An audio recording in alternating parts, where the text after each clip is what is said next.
Hi everyone. Good to see you on my channel today. Today I will tell you a wonderful story. It is full of love and kindness. I hope you enjoy it and I wish you an enjoyable viewing experience. Thank you. But you understood what you had to do? Yes? Emily asked sternly, looking straight into the eyes of the confused Helene. Let's go over it again. The food must be prepared 3 times a day. Everything must be fresh, yesterday or this morning. Matthew won't eat anymore. Load the laundry every day too. We get things dirty all the time. Walk twice a day. If Matthew still asks to go outside, tell him I forbid it. He can't get cold. Oh yeah, I almost forgot. Archie's room needs to be wet cleaned every day. My boy really doesn't like dust. The other rooms need to be cleaned every 3 days. Okay, you'll figure out the rest as you go along. I've got to run. I'll see you tonight. Yes, Ellen thought to herself. And change the cat's litter, walk the dog, clean the rabbit's cage. When did they manage all that without a housekeeper? I thought the ad said they only needed a caregiver, but there's a whole bunch of them. Ellen had no choice, though. She was happy that she could get this job with no experience and no education. It was almost unrealistic. And the salary, compared to what a girl could earn half a day, working as a waitress in a cafe or a saleswoman in a supermarket, was very decent. Only for someone like Ellen, of course. In fact, Emily had saved a lot of money by hiring her disabled husband a caregiver off the street, and with no experience. There was a lot more money to be made for such hellish daily labor, but that didn't bother Ellen. Most importantly, Emily gave her a room in the house. After graduation from the orphanage, the girl stood in line for housing, but the queue moved very slowly. Therefore, that Ellen will get an apartment in the coming years did not count on that. And it was very expensive to rent a place. No salary would be enough for that. She found a job through an ad. Even a few weeks before graduation, unlike many of her peers who had already reached adulthood, Ellen realized that after graduation she had nowhere to go and nothing to live on. The girl covered hundreds of ads before she found something really suitable. A job as a shift worker with accommodation would hardly suit her. Constantly traveling around the cities was not part of her plans. But a nurse for a paralyzed man, that's what she needed. And the amount specified in the ad also pleased her. Oh, my girl, wailed Vivian, the teacher who had been like a mother to Ellen all her life. I'm not sure it's a good idea. What if this so-called poor, unfortunate paralyzed uncle turns out to be some kind of pervert will start molesting you? Do you know how many cases like that there are? Don't worry, Ellen smiled.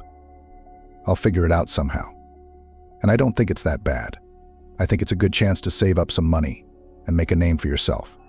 It's easier with money. They give you a place to stay and no deductions from your paycheck. What could be better? Housing is very expensive now. It's too expensive to rent. So I'll work for them until I get my own apartment. And by then I'll have some savings. I'll go to school, and then life will settle down. You should drink honey with your mouth, Vivian sighed. Okay, if anything goes wrong, call me right away and drop everything. And know that if anything goes wrong, you have a place to go. And don't you dare think you don't. You got it. I'll always have food for you, too. And I'll help you in life any way I can. You're like a daughter to me, Ellen, and I'll never leave you in trouble. And I will cry and laugh with you and joy too. Vivian treated all the children in the orphanage well, and not only Helen could count on her help and support, but unlike the other boys, the girl did not have a single relative, not a single soulmate. To whom could she even come to spend the night? She was a foundling. Other pupils of the orphanage were also orphans, but they ended up in these walls for different reasons. All of them had parents in the past. Some of them were abandoned because they couldn't afford it financially. Some of them were deprived of parental rights, and their relatives couldn't take them away for one reason or another. Some of the kids had family visits. But Ellen didn't. She was all alone, the only girl in the group whose parents never showed up. And why would they suddenly remember about their own daughter, whom they had thrown out like a dog and thrown at the door of the orphanage? Ellen knew her fate, but she never complained about life. If they had done that, she reasoned, they must have had their reasons. When Vivian asked if Ellen wanted to track down her relatives and find out who she was in general and where she came from, the girl replied if they had wanted to find me, they would certainly have looked for me themselves. And since this did not happen, then I will live on my own. After all, there are not many orphans in the world. They live somehow. I shall live too. Helene was also very fond of Vivian. She was the only person close to her. But to sit on the woman's neck, and even more so to wait for the weather, the girl did not want to. Ellen realized that she would have to carve out her own place in the Sun parents who will bring her everything on a silver platter. She has no, she couldn't count on anyone. A job in a rich house came in handy. Ellen was sure that it would help her to save enough money to somehow secure her future, while she would get an education and get on her feet. So the girl tolerated absolutely everything. About what a difficult family she fell into, Ellen realized from the very first day of her service in the house. Emily clearly had no love for her husband, who was left disabled after an automobile accident. It was a confusing and murky affair, the details of which the man did not like to go into. And Ellen did not ask what right she has to meddle in household affairs, yes, no, still fired, and not blink an eye. Did she want that? Archie, Emily's son, was of course a fruit. He was the hardest thing Ellen had to deal with. Spoiled boy, who loved in this life only money, began to reach out his hands to the young nurse from the very first day. And the working conditions promised to improve and get rid of cleaning, and much more. And when he realized that Ellen was not going to share his bed with him, he even dared to threaten. "Yes, if I want, your mother will throw you out of here in no time," squinted the young man, when once again tried to pull Helen into bed, but received a harsh rebuff. "Who do you think they'll believe? Me, my own son? Or you, the penniless orphanage nurse who's been here for a week?" Emily was very strict. Ellen realized she was caught between two fires. Archie's refusal could have unpredictable consequences for her, but so could agreeing to it, and Ellen wasn't going to fall for the first man she met, even if he was the son of a millionaire. Why would a girl dream of meeting her true love, and only then to trust a man? Archie was absolutely indifferent to her, and certainly not suitable for the role of her first lover. The situation could have gone too far, but fortunately Ellen was lucky. Matthew began to press his son about getting married. These conversations had been going on for quite some time. The man wanted his son to settle down and learn to take responsibility before he entrusted him with the first stake in his company. When Archie smelled something hot, he began to behave quieter than water and lower than grass. He realized that in addition to his mother, there was his father. And he was much more influential than Emily, who had spent her whole life sitting on her husband's neck. Matthew clearly sympathized with his nurse. Ellen seemed to him a good and decent girl. She looked after him with such care and diligence, fulfilling his every request, that she was able to win his trust at once. Archie realized that if there was a scandal in the family, it was unlikely that his father would take his side. Matthew knew his son too well, and if Ellen had not complained to him, he would have believed her rather than Archie. So the young man had no choice but to keep quiet and not spoil his relationship with his father, who was already strained to the breaking point over some nonsense. Especially since a suitable bride who suited both father and mother had long ago been found. Nayli, a beautiful and clever girl from an equally wealthy and respected family. Matthew had long wanted to be related to the girl's father, Max. Long before the accident, they had repeatedly discussed how great it would be if their children married. Archie and Nayli knew each other only superficially. Naturally, there was no question of any feelings between the young people, and how could there be any, if only at the behest of their parents? But such an early, and even almost forced marriage in Archie's plans was definitely not included. That's why the young man tried to do his best to divert his father's attention from this problem, as Matthew himself thought. His father was going to go to some foreign clinic, Archie remembered, when he and his mother had discussed his future. He'd said he'd let things wait. That he needed to get back on his feet first. What had happened now? Why did he suddenly remember this stupid wedding? What had gotten into his head? I don't know, Emily sighed. But you realize that whatever it is, we're going to have to adjust to him. If he thinks it's time for you to get married, then it's time to change his mind. There's certainly nothing I can do. He's been mean enough lately. Anything he says to me, he's not like that. I think they've already hired a nurse for him, this Ellen.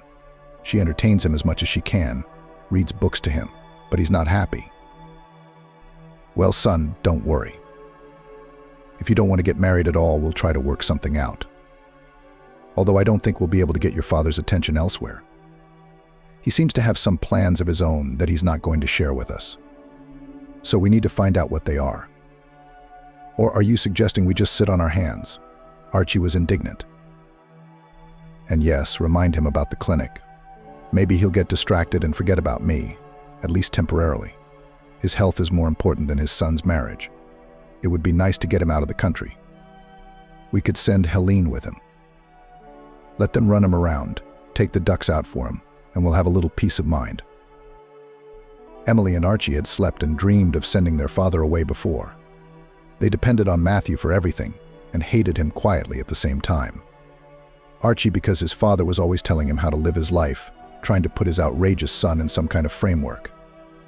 And Emily for the fact that she'd never been able to get full access to all his money, even though that was the reason she'd once tied her life to him. Matthew's money didn't just fall on his head. He had inherited capital and fortune from his father, who had been in the grave for several years now.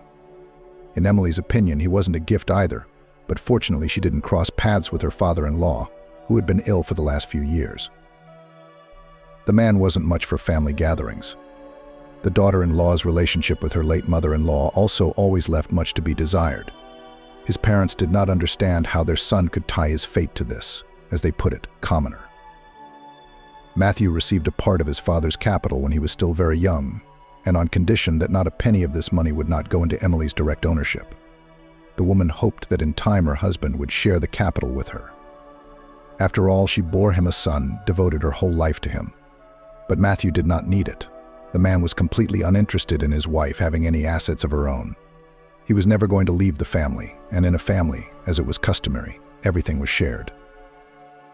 How much he didn't know about his wife, and had no idea what she was really like. The man blindly believed Emily because at one time long ago when he was bad and unbearably painful, she supported him so much. He believed that she had done it out of the sincerest of motives, and he couldn't even think of the fact that this lady had it all figured out down to the smallest detail. Emily had always been so savvy and sneaky. Since her teenage years, she was able to see her own advantage in everything and extract it from any situation.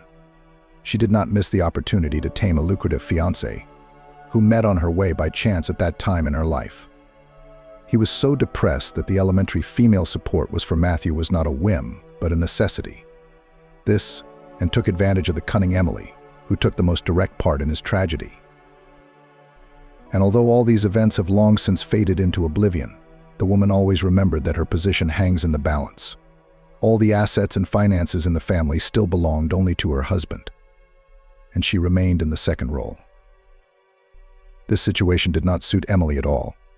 She hoped that after Archie's marriage, some of her husband's money would be in his hands, and then in hers. So it was in her interest to marry her son, too. Archie was the only one who didn't like it, and he urged his mother to postpone the engagement and marriage. Emily gave in to her son to avoid arguing with him. In fact, she wasn't going to change her husband's mind that Archie should get married. A trip to a clinic where Matthew could be put back on his feet was of absolutely no interest to Emily. She liked him much better as an invalid. At least since Matthew had lost the ability to walk on his own and had become completely dependent on his wife and son for both physical and mental support, Emily's situation had improved. She could spend money more freely than before and not have to account for every penny. Matthew was rich, but he always treated money responsibly and meticulously. He taught his family, who did not like strict restrictions, to do the same. Emily all the more dreamed of living as the wives of millionaires, and not only on paper to be such. The woman was able to do this only after her husband was in an accident and stopped so carefully watching the finances as before. Until then, Emily's life could not be called modest, but for every ruble spent, the woman had to account for it. Her husband did not deny her good clothes, expensive cosmetics, and other pleasures of life. But Emily was terribly annoyed by the fact that Matthew demanded to record all purchases and provide receipts. At such moments, the woman felt like a beggar. It depressed her. And Emily secretly hated her principled husband, who shook over his gold like a miser. Emily didn't have to remind Matthew that he wanted to go to a foreign clinic for treatment. When he summoned his wife for a serious talk to discuss his upcoming engagement and other important matters, He remembered it himself and had already called and talked to several doctors, the man said. Emailed them my scans, test results. One of the clinics is ready to accept me, but I think it would be better to do the operation after Max gets married. I'd hate to miss my son's wedding. Well, Emily sighed, listening to her husband. You know best. How are you feeling? I'm fine. How can I feel? Matthew grinned sadly. It's hard to talk about normal without legs, but in general, yes, I don't have any pain. And you found me a wonderful nurse. She's young, but she's so quick to do anything I want her to do. If I ask, it's done in a split second. It's true what they say, it's not the experience that counts as much as the attitude. Helene is very good. I can't get enough of her. Any other woman in Emily's shoes would have tensed up as she'd heard such flattering words about a young girl who spent more time with her husband than she did. But the woman was perfectly calm. It was possible that Matthew might have had feelings for Ellen, but they were not love feelings, but paternal ones. Emily had no doubt that the girl had told him about her hard fate. She liked to talk about it so much that it seemed Ellen a special pleasure to share the fact that she was an orphan who had gone through all the hardships of orphanage life. Emily judged everyone from the bell tower of her own experience. Her opinion of Ellen was as biased and unfair as any other person she'd ever met. That was her nature. Nothing could be done about it. In fact, in Ellen's case, it was exactly the opposite. She never exploited her orphanage past, but she didn't see the point in hiding it either. That's why she told about herself openly, as it is, without holding anything back. With her sincerity, she won Matthew, who lacked soulfulness when he was with his wife and son. Neither Emily nor Archie could give Matthew real human warmth, and he understood that. Over the years, his wife had finally turned into a mercantile person who was interested not so much in the financial situation of the family as in her own profit. And the son, under her strict and unrelenting supervision, grew up the most real egoist. Yes, they have always been and will always be his family, and Matthew will never leave them, but not because he doesn't have that option, but because in his worldview, family is sacred. It's something that's once and for all. And Emily and Archie are his wife and son. And they'll be together for the rest of their lives, even though they've had nothing to do with each other but money and a shared roof over their heads for a long time. And the warmth of their hearts. Well, it was good to have Ellen in Matthew's life. The man was genuinely glad of it. She made up for Matthew's lack of human companionship, which his wife and son were simply unable to give him. But the man had no feelings for Ellen other than paternal. He was not the kind of man who fell for young girls. He sincerely felt sorry for the orphan, who had never known neither parental love, nor care, nor support, nor warmth. And he even seriously considered giving her part of his fortune in gratitude for her faithful and loyal service. But nothing more. There could be no relationship between them. And with a wife, a man would hardly be capable of any relationship. Of course, deep down, he sincerely hoped that sooner or later the specialists of the foreign clinic would put him on his feet. But when else would it be? The most important thing for him now was the upcoming engagement. Matthew had already had time to discuss the date of the celebration with Max. All that remained was to send out invitations to the guests and choose a suitable place for the celebration. Emily was nervous. She'd never been so nervous in her life.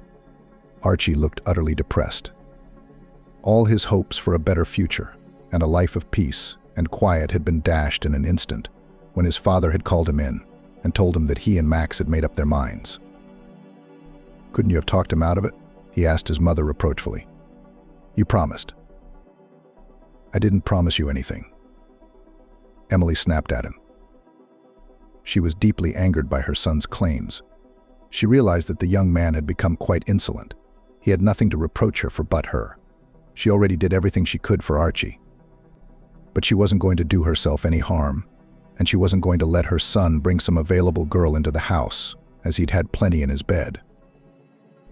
Emily, like Matthew, was quite happy with Nayli's candidacy.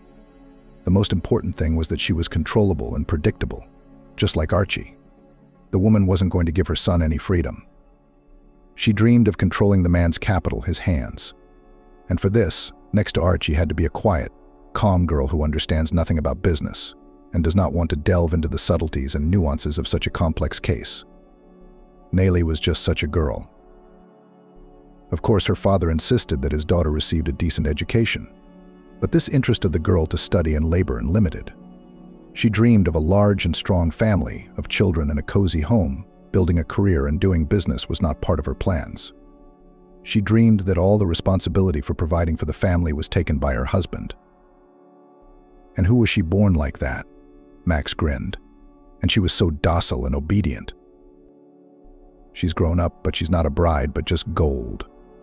I'm sure she'll be a good wife to Max. Matthew was sure of that too, except that neither of them had asked Archie, who didn't want to get married. The young man was forced to nod and smile, to pretend that he was happy about the upcoming wedding. Archie realized that his father had taken up the task of arranging his family life and would not leave him so easily. On the whole, he liked Nellie. Not enough to commit his life to her, of course. Truth be told, Archie didn't want to be involved with anyone for a long time. But since his father had chosen this particular girl for him, well, the young man had only to accept it. Once it was decided he would marry her. What can't you do for an inheritance? The engagement took place in a pleasant and friendly atmosphere. Immediately afterward, the preparations for the wedding began in earnest, much of it on the shoulders of Ellen and her driver Vincent. All day long, Ellen spent her time shopping, selecting the decor for the festivities. Emily, Archie, and Matthew couldn't decide where they wanted to celebrate the engagement. The wife and son realized that it would be too hard for a man to spend a whole evening in such a fuss, and even outside the house. Therefore, the family decided that the best option would be to celebrate the engagement at home. Archie immediately agreed, and Emily didn't mind. "We just need to get everything ready," she said. "I'll do the menu and Archie will help me." Of course, Emily wasn't going to do the cooking and serving. She had no idea how to do it. The woman decided to hire Ellen, not just anyone. Yes, she could have hired a cook or ordered food from a restaurant. But no, Emily was paying money to this girl. And lately, the woman was not satisfied with the fact that all of poor Ellen's work was reduced to heartfelt conversations with Matthew, walks, and the usual household chores. Emily wanted to squeeze everything out of Ellen to the fullest. Therefore, as soon as it was decided to celebrate the engagement at home, the woman immediately asked if Ellen could cook. What could she say? The orphanage had always had female workers cooking, and Ellen had not been hired to do it. But she didn't want to argue with Emily, so she said she could cook. Counting on the fact that the woman planned to put on the table the simplest dishes, such as Olivia or a herring under a fur coat, baked meat with potatoes, sandwiches, or something like that. Emily gave Ellen a whole list of foods to stock the refrigerator with a few days before the party. "I'll order some more things on the day of the party," the woman said. "And you can start shopping.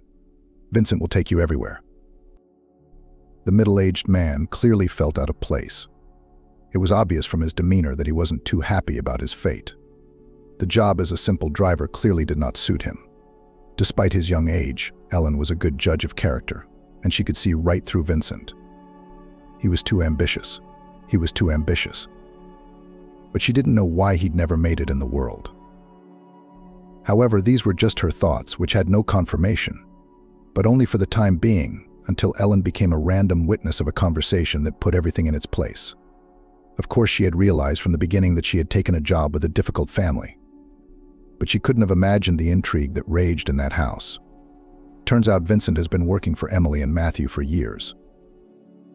It looks like there was more than just an employer-employee working relationship between Emily and Vincent. It would seem that what is common between the wife of a millionaire and a simple driver who never realized his ambitions. But the situation was much more complicated than it might seem at first glance. And when Ellen accidentally learned about the true state of affairs, everything fell into place. What she heard was not just information, but a real-time bomb, depending on how it was presented and what to do with it next. That's what Ellen had to decide. And much, if not everything, depended on her decision. Emily and Vincent had known each other for a long time, since they were very young. Growing up in a dysfunctional environment, they had been inseparable since their youth. Neither Emily nor Vincent had any desire to study or work. The only thing they were interested in was money. But they were not going to earn honestly, and it was scary to go to crime. For a long time, nothing happened, until everything happened by itself. After graduating from high school, Emily went to medical school. Vincent was very surprised by this choice. He didn't understand why she had spent so many years studying to become a doctor. Emily clearly didn't plan to work. But when Vincent asked her why she was studying and why she was going there, she laughed. "You understand a lot, you fool. It's not the easiest profession, of course, but if I work in a hospital, at least I won't starve. And in general, this business is so useful. Drugs there are all sorts of. Always useful. Maybe I'm not only good as a hospital worker, who knows?" And she was indeed not just a hospital worker. Emily was a master of intrigue. Before graduating from college, she got a job at one of the best hospitals in the city. There she met Matthew, who was then still a very young man. But the tragedy did not bypass him, leaving an indelible trace in his soul. At that moment, he was so in need of support that he was ready to believe the first person he met. Such was Emily, who almost immediately managed to take the place of his tragically departed wife in his heart. Before meeting her, Matthew was already married. That marriage was arranged by his father, but he had always treated Liz with respect and understanding. She wasn't his first love, but he married her anyway because Liz was a girl from their circle. And besides, she loved him. In some ways, they were even similar to Nayli, as she was now. Back then, Liz had dreamed of being a good wife to Matthew and was doing her best to do so. And Matthew had accepted that love. There was nothing else for him to do. Their marriage could be quite happy. Matthew planned to spend the rest of his life with Liz, and she'd gotten pregnant quickly, which pleased her father. The grandchild will be the heir, the man had said then. It was good that Liz had her priorities straight. It's a good thing you two got married. The pregnancy was going well. Matthew was already well on his way to becoming a father. Despite his young age, he was excited that he and Liz would be having a baby very soon. He was sure it was only the firstborn. There would be more to come, as they say. Unlike his father, he wasn't too worried about whether it would be a son or a daughter. Matthew would have been happy with either. He didn't really care. Liz, of course, was eager to give her beloved husband a son. Matthew's father-in-law also dreamed of a grandson, but a girl was to be born, and that was wonderful. But fate turned out to be cruel and unfair to their family. At a certain point, something went wrong. Towards the end of her pregnancy, Liz began to feel worse and worse, often fainted. She had a poor appetite. The young woman could hardly move around. In her 7th month, she went into premature labor. Of course, Matthew immediately took his wife to the hospital, where doctors fought for her life and the life of their little daughter for several hours. What is it?" Matthew exclaimed, grabbing a passing nurse by the sleeve. "Why is the doctor gone so long? Why won't anyone tell me anything? What the hell is going on? What's wrong with my wife and my baby?" The nurse that the young man had so unceremoniously stopped in the hallway was Emily. She did her best to calm down the raging Matthew, who suspected that something was not being told to him. "You see, this is my wife's and my first child," he said, not even noticing how he clung to the nurse's hand and stared into her eyes. "Our first baby girl. She has to come into the world. She has to be okay. There's no other way around it. Tell me. What's going on? What's taking so long? What's wrong with my wife? I need to know. I have a right to know." At this point, Emily herself didn't know what was wrong with Liz. The doctor was literally working her ass off. She had even had to call in another obstetrician for a scheduled delivery, because the woman just couldn't get away from a patient who was on the verge of life and death. "You know," Emily said, "I can't tell you anything right now, but if you want, we can talk to you for a little while longer. You need to drink some water and calm down. I'll get you some, don't worry." Childbirth is a very complicated and unpredictable process. Things happen. "But I'm sure your wife and daughter will be fine," Emily said. "You just said yourself that it can't be otherwise." I did, Matthew sighed, already sensing something terrible. His heart was racing, and he couldn't calm down. Even a conversation with the nurse and a glass of ice water didn't help him. In the short time they'd been sitting on the bench outside the hospital rooms, Matthew had told Emily enough to make her realize how wealthy he was. The man kept lamenting that he and his family had a lot of money, and they were willing to give the last of it if nothing could happen to his wife and baby. But it was impossible to save them. Their conversation was interrupted by Amanda, a doctor who came out of the operating room. "Where are you going?" the woman exclaimed indignantly. "What's going on at all? This isn't a psychological service, it's a hospital. Come here quickly. I need your help." What's going on? Matthew intervened. Is something wrong with my wife? Sit still and wait, the doctor, who was already nervous, cut him off. I told you right away that the case is very complicated. Wait, we'll explain everything to you later. At that moment, Matthew was ready to fight. If he hadn't been so well-mannered, he would have clung to the nervous woman and shaken her until she answered him. But he didn't, purely because he was a very intelligent man. Matthew had no choice but to wait. And as it seemed to him at the time, this waiting would last forever. Every second he lived in the unknown was very difficult for him. He could not even imagine that at that very moment, when he was sitting in the corridor and could not find a place for himself, the nurse and the doctor cynically and indifferently decide not only his fate, but also determine the fate of a little premature girl. Vanessa, but you saw him yourself. Emily reasoned, persuading the doctor, with whom she was on very good terms, and if I may say so, on good terms, to lie to the man. Emily insisted that the woman tell Matthew that it was not only his wife who could not be saved, but his daughter too. This monstrous plan matured in her mind instantly. Of course, Emily couldn't be 100% sure that Matthew would pay any attention to her, and she had a chance of attracting him to her. But she gave herself her word that she would do everything she could to make it happen. He's just a young man, Emily continued. And such a tragedy. Yes, if he has any reminder of her, he'll spend the rest of his life wondering what he'll do alone with a child. Please have pity on him. If he buries them both, it'll all be forgotten soon enough. He can rebuild his life. He'll still be fine with another woman. Emily smirked. Vanessa, what's your interest in all this? Do you have a crush on him or something? It's funny. He's got a wealthy family.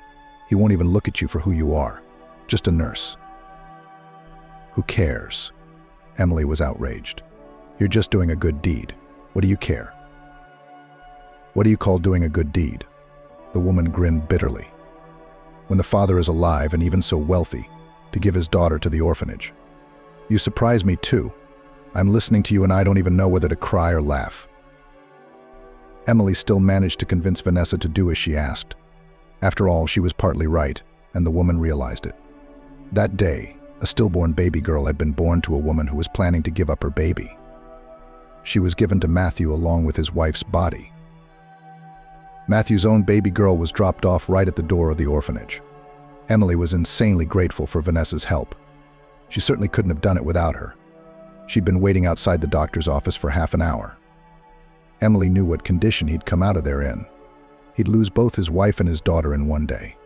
Who could take that? Emily didn't want to waste a second. This was the perfect moment to take Matthew on, and she was taking advantage of it. Would anyone else in her position have done anything differently? I don't think so. I know you've been through such a terrible ordeal, Emily wailed as Matthew left the doctor's office. It's a terrible thing to go through. But I want you to know that you can always count on my support, if there is anything I can do to help you. No one can help me now, Matthew sighed. And no one ever will. Please don't say that, Emily whispered, stroking his arm. That afternoon, Matthew asked her to go for a walk. He just couldn't be alone, and his parents' reassurances weren't likely to help him.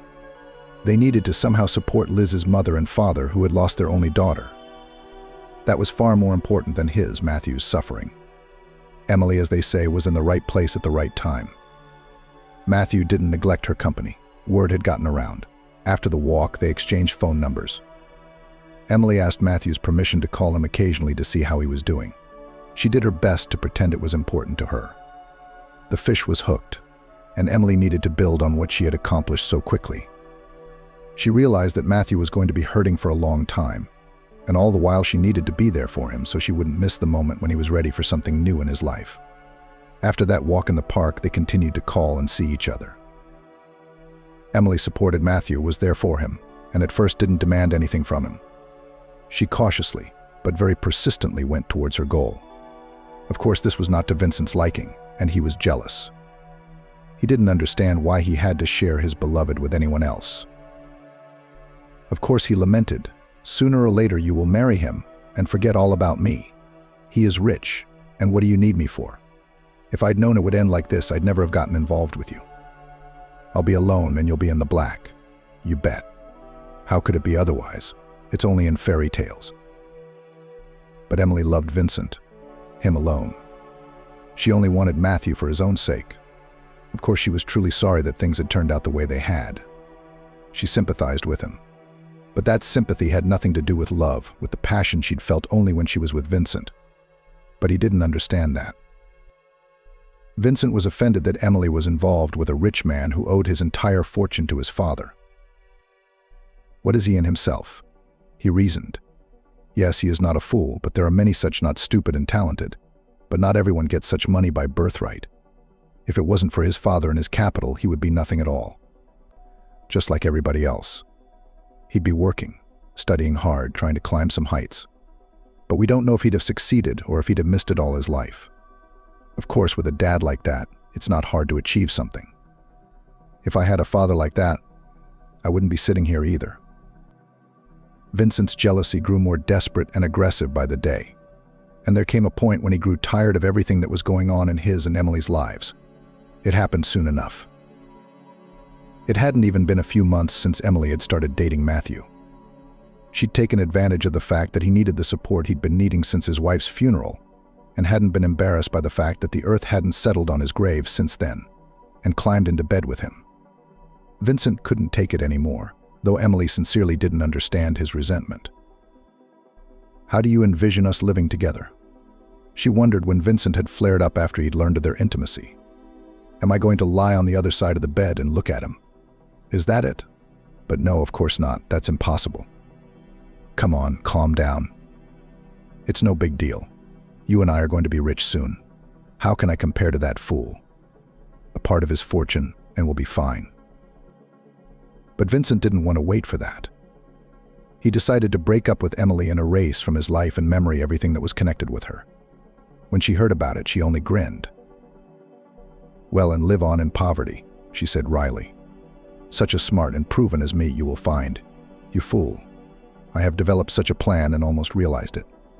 And you decided to get away at the most interesting place. Well, as they say, flag in your hands, a drum around your neck, and a fair wind I won't keep you.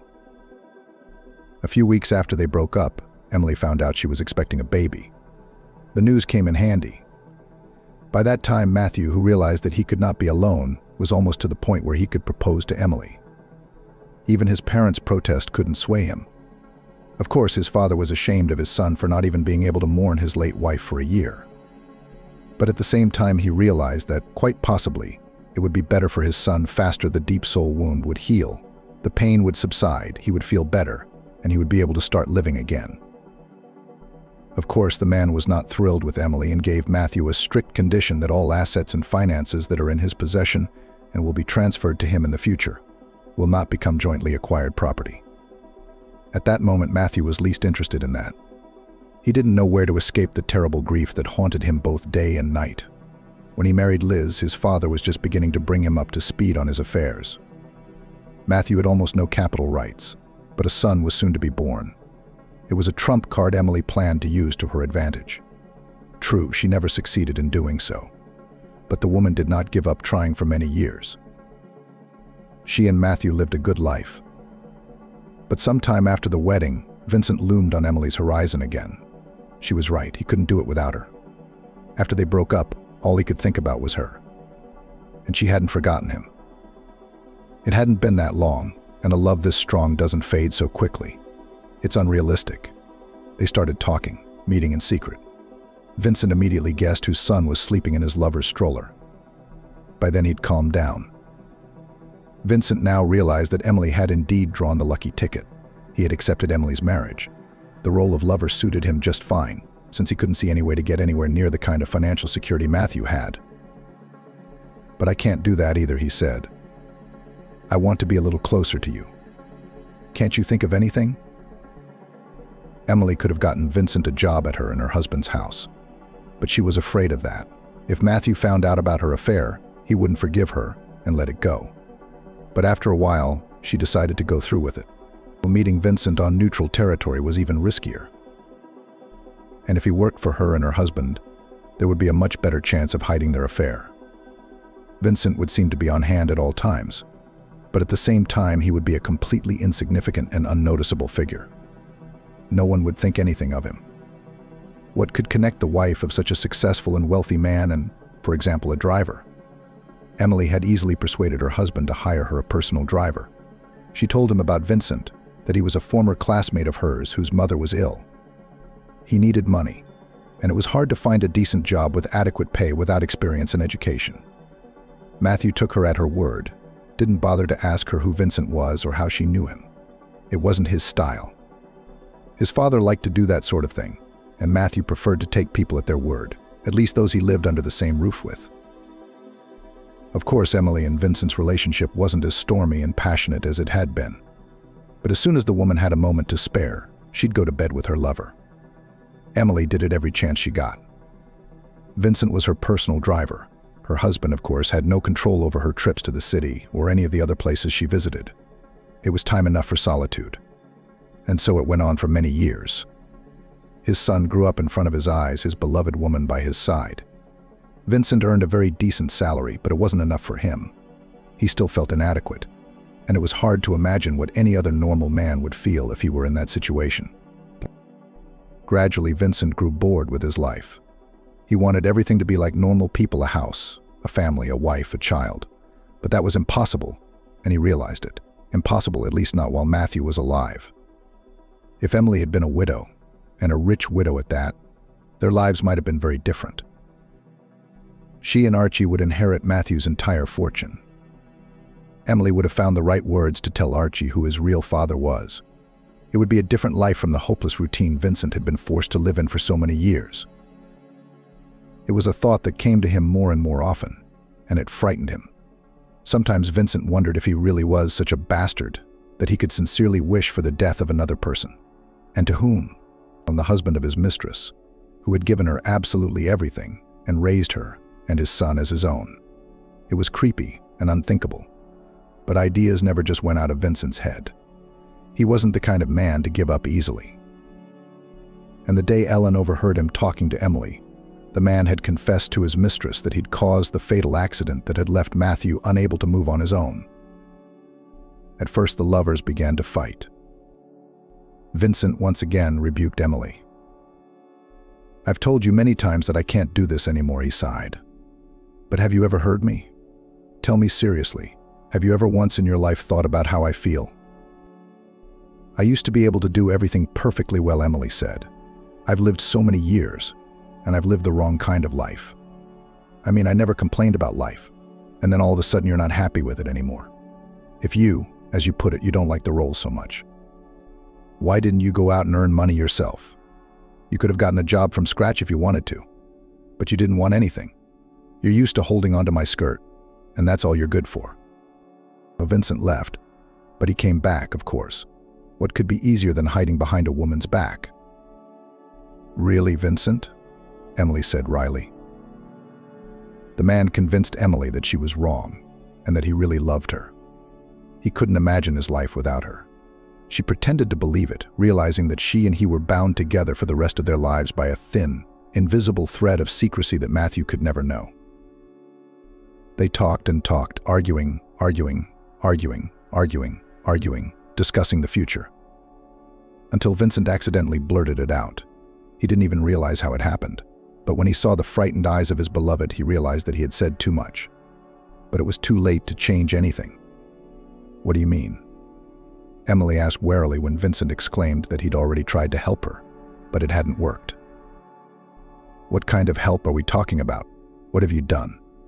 What have you done that I don't know about?" The man hesitated.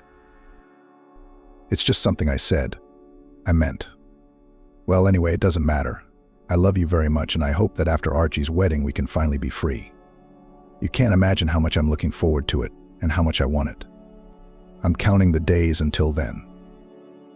But Emily wasn't satisfied with Vincent's excuses. She guessed what he'd almost blurted out. And that was it. She thought as she replayed the terrible day her husband had almost died. Matthew's car had broken down and he had to get to a business meeting. Except Vincent wasn't around at the time. He told Emily that he was going away on some business and wouldn't be back until later that evening. She asked why he wasn't taking the car, to which the man replied that he didn't want to stand in traffic. Emily didn't think much of it at the time.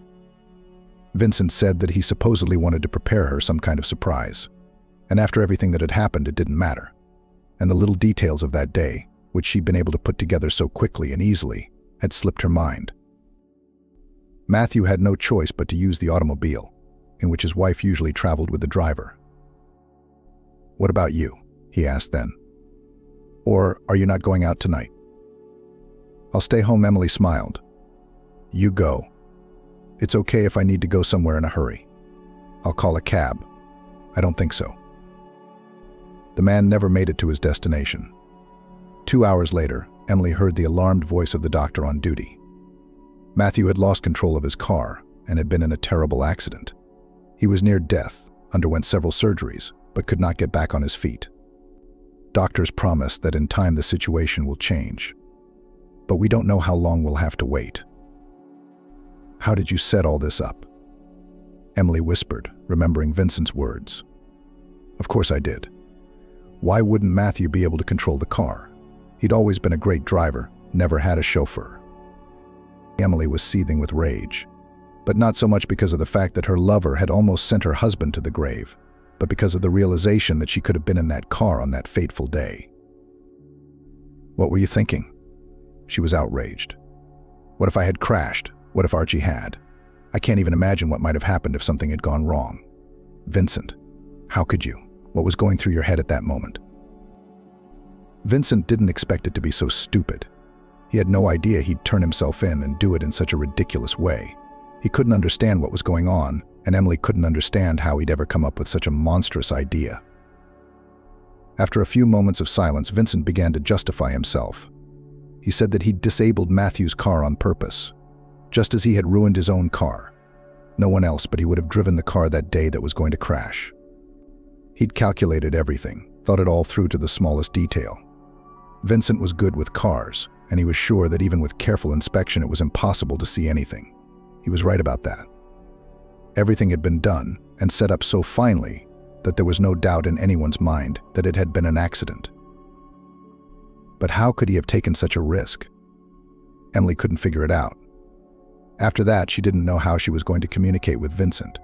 She was scared. "I've told you more than once that I can't do this anymore," Vincent continued. "And I really don't understand why you're making that face right now. Like it's all my fault. It's just as much your fault for what happened. Do you think it's easy for him to watch him lock himself in the bedroom with you all these years, to listen to him lecture my son, who could have been raised by me, and do it the way I see fit? I remember you married him for a purpose, but you never got anywhere. So what is it? You've lived with him all these years for nothing." Emily sighed. She couldn't get this conversation out of her head. She hadn't even realized that Ellen had accidentally witnessed the conversation. The girl herself was at a complete loss. She didn't know what to do next. Should she tell Matthew? She asked herself. What would I tell him? Ellen pondered. That she had overheard his wife and her driver talking? That she'd been cheating on him for years? And in general, that she never had any love for him, and she married him only for money? What if he doesn't believe her? And if Emily played him for a fool, he would make excuses for her, and I would be blamed for all my sins. Ellen's mind was full of questions she didn't know the answers to. She needed advice, so she decided to call Viven. "Oh, what's going on there?" the woman sighed, having listened to her ward. "And I told you right away not to go to work there. Are you afraid? And you didn't listen to me. The rich have their own quirks. But I feel sorry for the man, of course.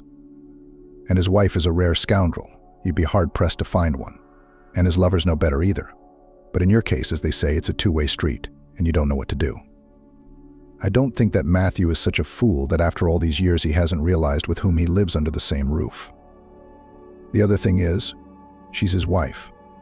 And if he hasn't left her by now, he won't. But to forgive someone like that, of course, you have to try. I would never forgive. I mean, you have to do that your whole life. She cheats on him, brought her lover into the house, and almost in the marital bedroom with him, is having an affair. I'm afraid that he'll find some excuse for it," said Helen. "And I'll be thrown out of the house. What would I do then? Where else am I going to get a job like that? She barely let me go today, saying that we were in the middle of wedding preparations. And you were wandering around. She's all over me, you witch." Have we ever seen the like? Vivian said slowly. I've been thinking about this for a while. You should tell him about the conversation you overheard. Anyway, he has every right to know that his wife has a lover.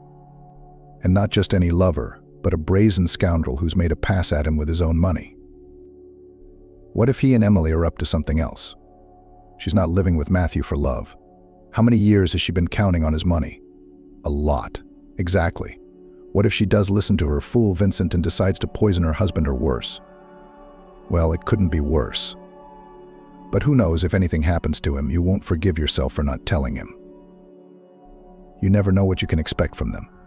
They're evil and unpredictable, greedy people. They'll do anything to get what they want. You know that yourself. I can see that you think the same way I do. So do it. What's stopping you? I know you're a good girl, and no job, no money is worth a human life to you.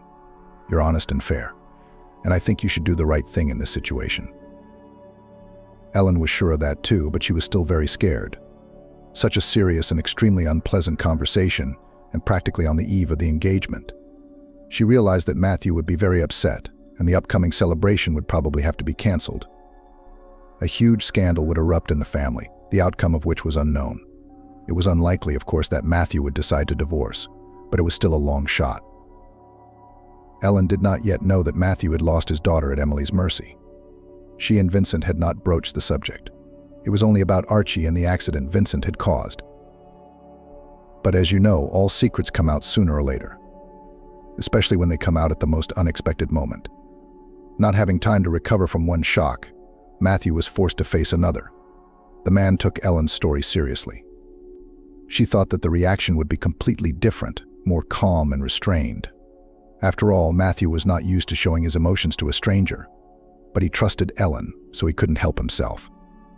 He said everything that was on his mind at that moment. But most importantly, he believed her.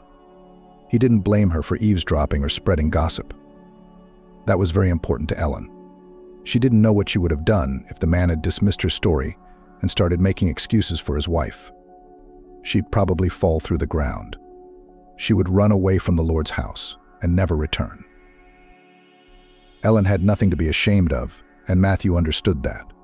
She had only opened his eyes to a truth that had been looming in front of his face for years. Yes, he thought to himself as he listened to the girl. I guess I was wrong to let Emily twist my arm like that. I was a naive fool to think that she was actually supporting me. Not without benefit to herself, of course, but still. And it turns out she was cynically cheating on me, and with my son. It would seem that my only daughter is not mine either. But now I can see who Archie grew up to be, as unscrupulous as his real father, no shame and no conscience. Matthew was going to have a very serious conversation with his wife. And since Archie and Nayli's engagement was to take place in the next few days, he had no time to prepare for it. Naturally, after what he had learned, a wedding or an inheritance was out of the question. Archie was not his son. But it wasn't just that. If he had grown up to be a decent and honorable man, it was possible that Matthew would have turned a blind eye to Emily's lies and not cut Archie out of his life. But the young man was what they called a worthy heir to his biological father. And that made Matthew very sad. So much so that he was clearly not willing to give Archie the daughter of his friend and give him a part of his capital to manage. Now the man knew what was going on, and he didn't need any other proof. Ellen's casual conversation had been more than enough. At first, Emily pretended not to understand what it was about. She was in shock. She hadn't expected things to turn out this way. She couldn't figure out how he knew everything. Who else but Vincent could have told him the truth? Emily couldn't believe her lover was stupid enough to set himself up like that. It didn't make sense to her. She denied it. But Matthew kept insisting. And when he suggested Emily take a DNA test, she realized there was no point in denying it. And there was no point in wasting time going to labs, especially since the results are known in advance. I'm glad you stopped denying the obvious, Matthew said. I thought you were going to continue to deny the obvious even after I asked you to take the test. It's a good thing you realized that it was useless. You wouldn't have been able to fake the test anyway.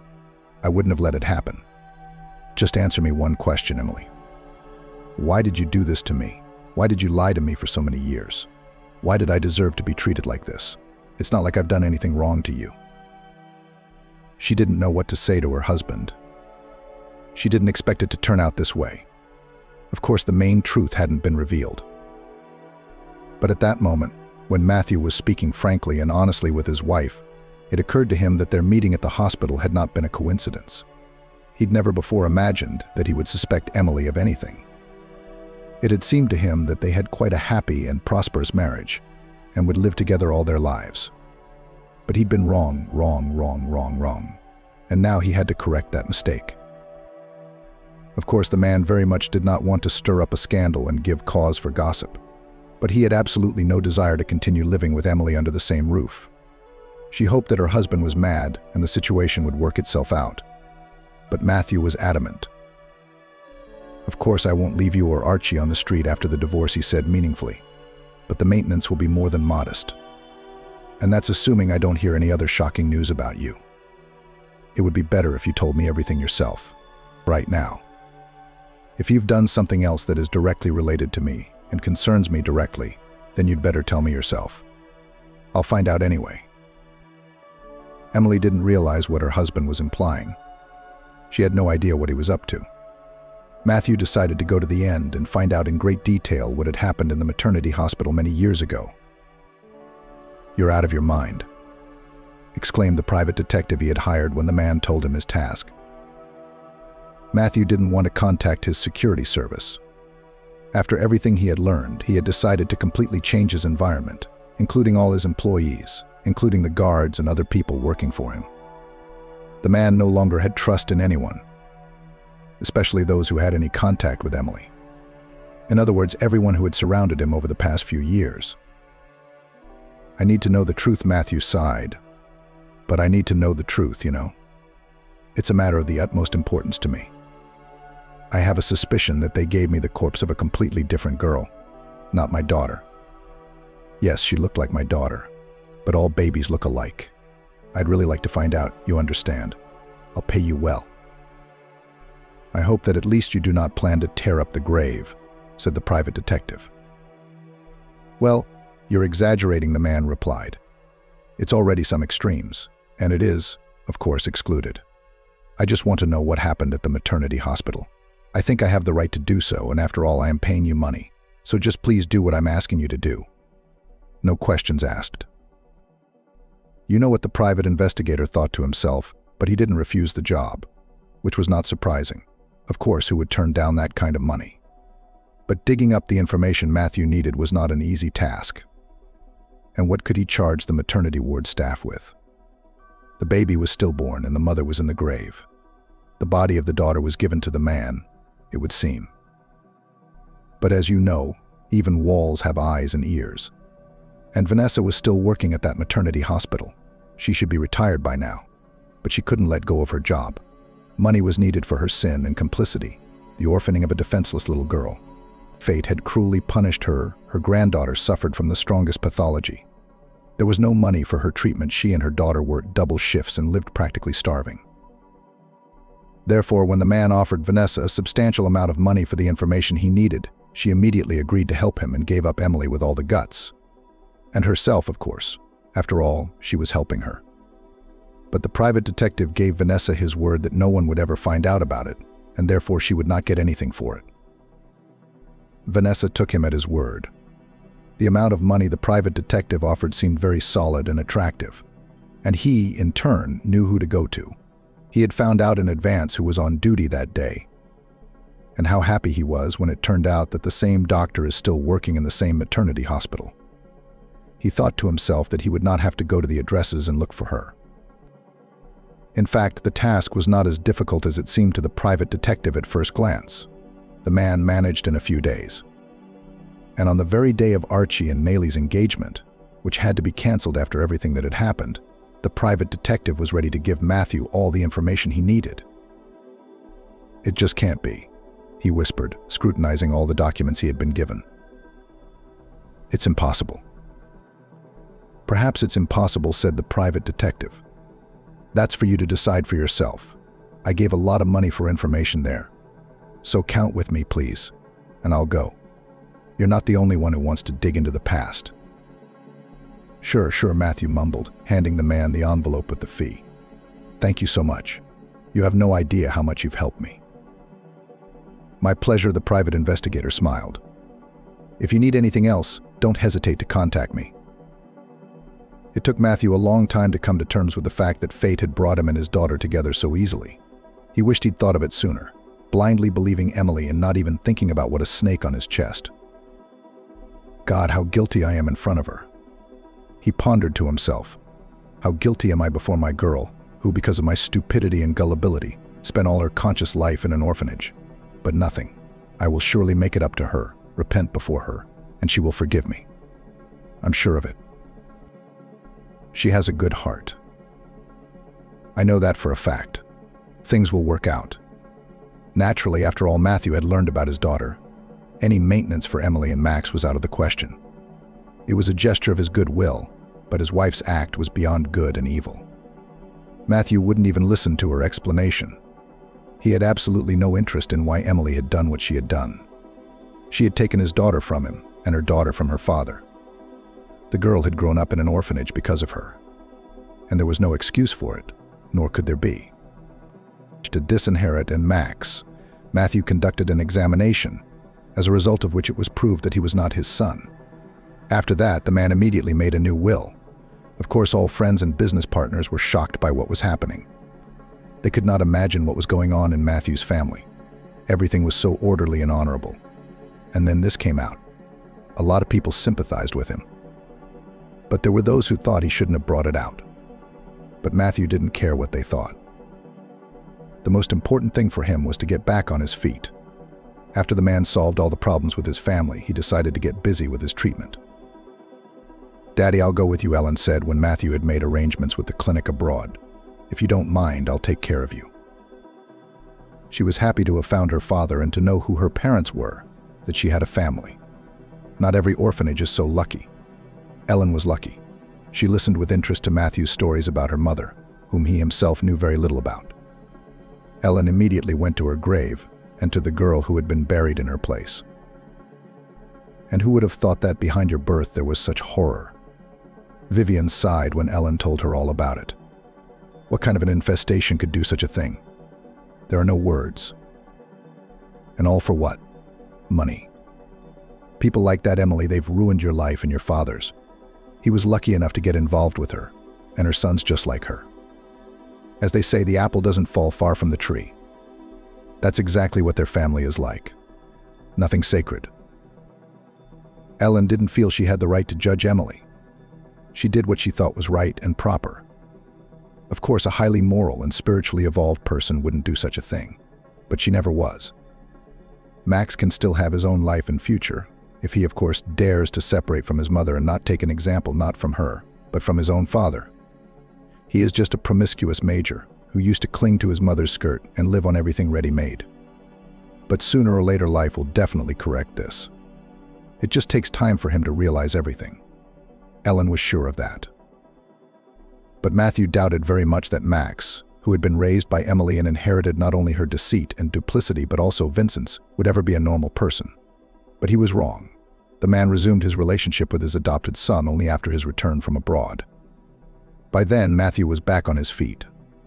The doctors were able to correct the severe consequences of Vincent's accident.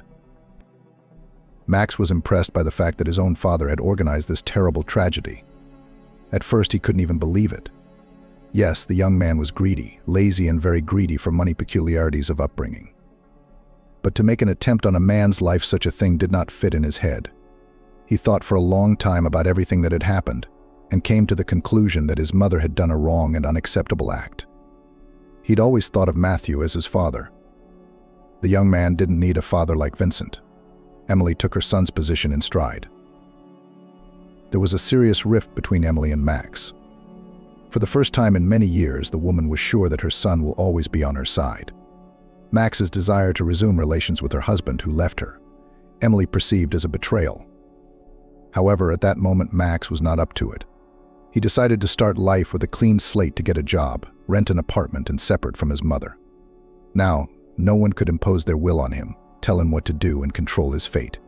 From now on, he was his own master.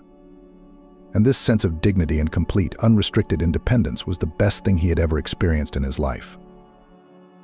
After much persuasion from Helen, Matthew finally agreed to forgive Max and maintain relations with him.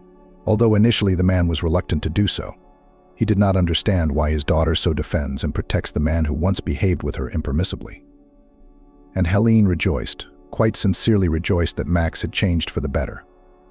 At certain moments she even caught herself thinking that she liked him. And why not? She reasoned to herself, he's not my brother, we're not related. We have different fathers and mothers. And he's a good guy, really changed and became a decent man. When they got married, Emily, who was not even invited to the wedding, thought that her son did it on purpose. Sometime after the wedding, the woman sprung Max on the street and praised him for how smart and thoughtful he was, and also hinted at the fact that it would not hurt to share the money with Mom and Dad, who need it so much. The woman has not communicated with her son for so long that she did not know about the fact that Max began to build his own business separately from Matthew. Not without his financial help, of course. But he was working really hard. Maxim was working his ass off for the future, for his family, for the children that would soon be born. He was sure of that. But the young man was finally disappointed in his mother, who never understood anything. However, it was not so important. He saw no point in explaining to her the simple truths that can be understood only by feeling them on his own skin. It had happened to him, which Max was very happy about. He considered the realization, recognition and correction of his mistakes to be the most important event in his life. But that doesn't happen to everyone. And Emily was one of those to whom realization never came. She lived with Vincent, angry at her ex-husband and son, whom she considered traitors, but never realized how wrong she'd been. She didn't feel any guilt for what she'd done, nor did Vincent. The only thing he was worried about was that Matthew wouldn't reopen the investigation and put him behind bars. Of course, the man wasn't going to do that. He got to his feet and forgot everything that had happened to him. As a terrible dream, he crossed out of his life in memory Emily, who took away his only daughter, because of whom he almost once and for all lost Max, whom for many years he considered his son.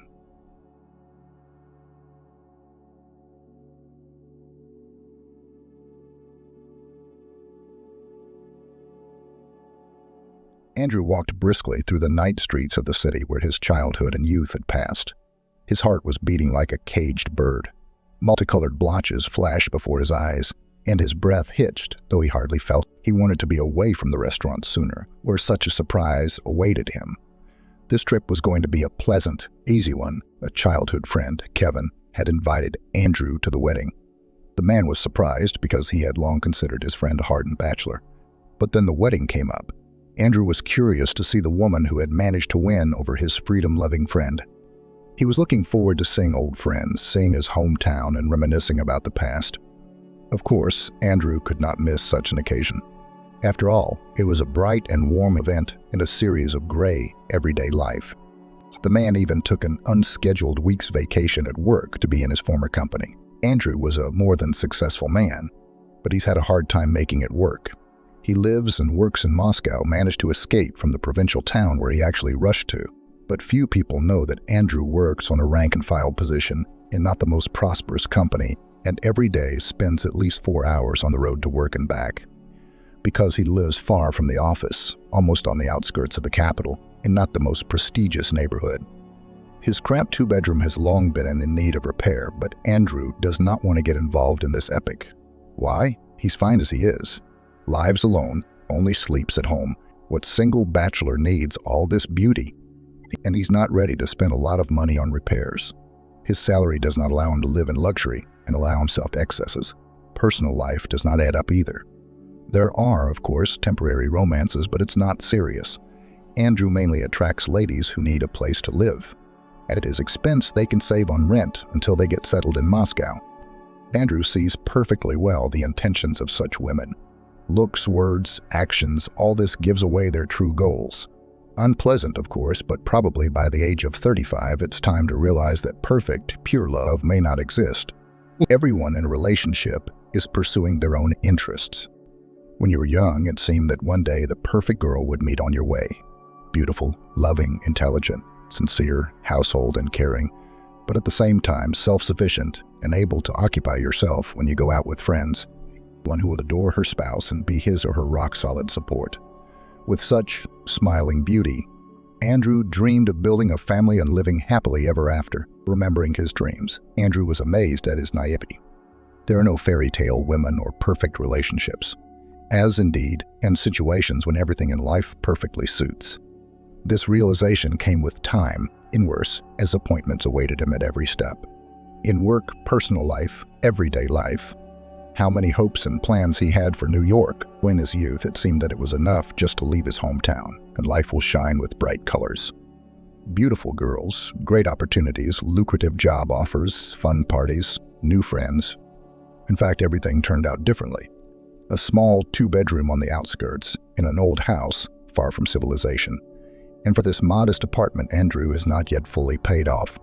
Relatives helped with the first installment, which in his hometown could be used to buy a spacious home and make a luxurious renovation.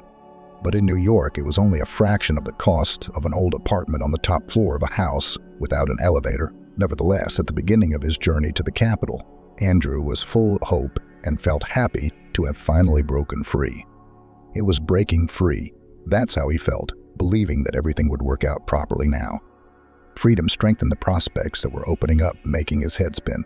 Andrew was glad that he had managed to end his past life. It seemed to him that it was a prerequisite for starting a new life, like a rebirth. Andrew left his mother, grandparents, friends, and Alex behind in his hometown. His relationship with her was beginning to take a turn for the overly serious. The girl, Andrew, of course, good, pretty, modest, caring, but the strength of her feelings frightened the guy. And anyway, how many such years he still has ahead of him? Not to take her with him to New York. In the end, Andrew quickly found a job. There were indeed many offers, but they were not as tempting as the guy imagined at home. Igor, however, was not discouraged. He needed money to live and pay the mortgage. In addition, it is necessary to gain experience somewhere, because everything is still ahead, except that more than 10 years have passed and nothing has changed dramatically. Andrew was still working in low-paid jobs. To climb the career ladder, you need connections or great brains, well as incredible efficiency, love of work, passion for the cause. Igor had none of these things. He served working hours in the office as a duty, received at the end of the month a salary, most of which was given to mandatory payments. Rent, loans, mortgages. The rest of it he pulled until the next paycheck. Andrew always liked beautiful girls, bright as stars with long, slender legs, shining huge eyes, self-confident, witty, ambitious. There were certainly plenty of them in New York, but Andrew was not attracted to them at all. What could attract a young beauty to a dull office plankton, living from paycheck to paycheck? What could he offer such girls?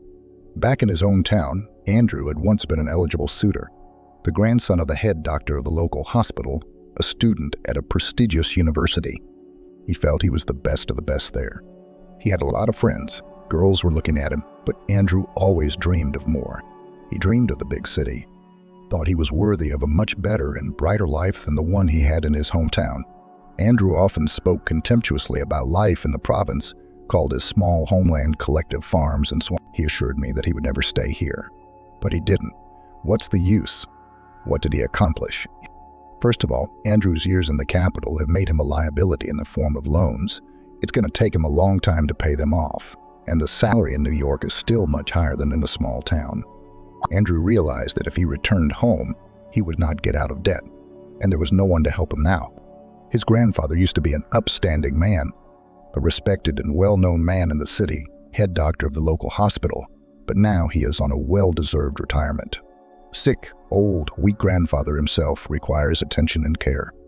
And secondly, well, how is it possible to return after Andrew assured his friends that life in a small town is not for him? After scornful words about his small homeland. Okay, let's be honest. After bragging to his acquaintances, to admit to the whole city his failure and failure to admit his own insignificance, well, no, Andrew could not do that. Especially in the eyes of his old friends and relatives, Andrew was quite a successful and established guy. He lives in Moscow in his own apartment, works as an economist. The man diligently created an image of a man who was very satisfied with his life. Even in social networks, he put up photos which, in his opinion, supported the status of a... It is funny, of course, but sometimes the owner of the firm where Andrew worked organized corporate parties for employees. And on Andrew's page, after such festivities, appeared photos from luxurious restaurants. Once Andrew's colleague came to work in an expensive foreign car rented from his brother. Andrew took selfies behind the wheel of the car and posted the photo in his profile that evening, laughing at himself. That sort of thing. Andrew was making it look like he had a life he never had, and he was getting tons of likes and comments from people he knew from the town. They were convinced that Andrew had it all worked out. The ambitious plans of his youth had come true, and Andrew was happy with that. But at least in the minds of his friends and relatives, he would be so successful and happy. Andrew grew up without a father. His mother gave birth to him, as they call it, for herself. Or to put it more simply and honestly, she fattened him up. Andrew was the fruit of a banal resort romance student and a young man who introduced himself as the owner of a small business. Who really was his father, Andrew did not know and believed that now he will never know. This man, he does not even suspect the existence of his son, and, of course, has probably already forgotten about the affair that happened so many years ago, or maybe he's not even alive at all. And then there's the mother. She knew nothing about her resort lover. It's simple. His mother did not plan a serious relationship with him. That's why she was not interested in the details of his life. She certainly didn't ask for his address and passport. She just wanted to have fun. She found herself away from the control and custody of strict parents, and in the end, it all turned out like this. Andrew was an unplanned but beloved child. His grandparents insisted that their daughter give birth. Even though she kind of wanted an abortion, Andrew suspected it was his grandfather who kept him alive. Grandfather, after all, he is so authoritative, reliable, correct, and it is very difficult to argue with him. It must have been hard for him to accept the fact that his daughter had fathered a child out of wedlock. And yet the grandfather coped and made such an important decision for the whole family. The grandfather's reward was a grandson. He had dreamed of a son all his life, but in the end he got 2 daughters. The older of them gave her father 2 wonderful granddaughters, but the youngest maid, the most pleasant and long-awaited surprise, gave birth, finally, to a boy. Andrew's childhood was bright and happy. He was surrounded by loving relatives. His mother, however, much attention to her son did not pay. She was working or trying to organize her personal life, but Andrew still felt her love. His mother often gave him toys, took him to amusement rides or to the movies. She was a celebratory person, cheerful, energetic, full of ideas and plans. His mother charged her son with optimism and love of life, and his grandparents loved him. Andrew later realized that his grandmother felt very sorry for him. But how can a boy grow up without a father? And his mother doesn't do much with him. He just shows up once in a while like a ray of light and then disappears again.